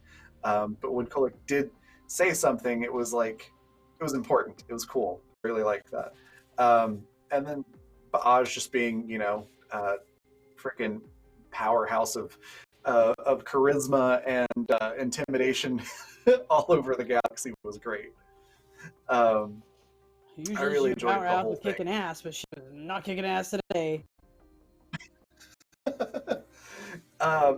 Yeah, I made Jing a bit more powerful because, big bad evil guy, the boss, and then the dice just decided that they also loved Jing, so that was a wild fight. I thought for sure he was going to die a lot sooner. So yeah, I really enjoyed all of it, and I think definitely one highlight was the tribbles. Just being able to throw tribbles in, period, and then getting the story event from the sub count to make them giant mutant killer trolls and throw in Q. That was just icing on the cake. I loved that whole thing. But yeah, I'm sad that our campaign's over. I will definitely miss having this game with y'all. But I really enjoyed the whole thing. It was a lot of fun. And before we do head out, a couple of quick mentions. Yes, definitely join the Discord. There's a lot of really cool stuff happening there. Also, there's a lot of news that's posted on Twitter, and there's a lot of stuff coming up, including casting calls and things like that. So make sure you're following Encounter Roleplay on Twitter as well. And then we'll be back next week on Tuesday with Secrets on Pendragon. And then there's the One Shot, which is Red Opera, which is the 5e Warlock thing. And then Cult Q&A, and then the WNC finale next week, and then Eclipse and Diesel Punk are having their finales tomorrow. So like I mentioned, there's a lot of stuff happening. So if you follow the Twitter and Discord, you can see all the details on all of those things. And then, of course, thank you so much to our sponsors, the Helmcast with the Cult Divinity Lost, and Modifius for Star Trek Adventures, and especially this new book with the Klingon stuff that we used for this whole campaign. It was amazing. Love the book. It's very easy to follow. And the cool thing is, like, you don't have to have the original Portal book to play the game. All you need is the Klingon book if you want to run a Klingon campaign. It's got all the Quartles in it as well. It's very cool. Yeah, thank you again to everybody, all the subscribers, donators, retweeters, and this lovely cast as well. Thank you all, and we'll catch you next time. Bye, everybody.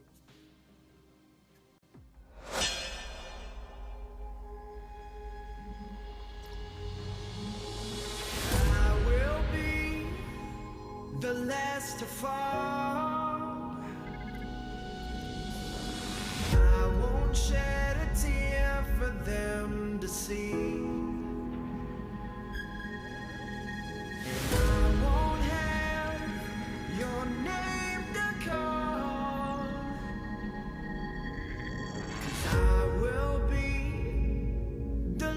last to fall.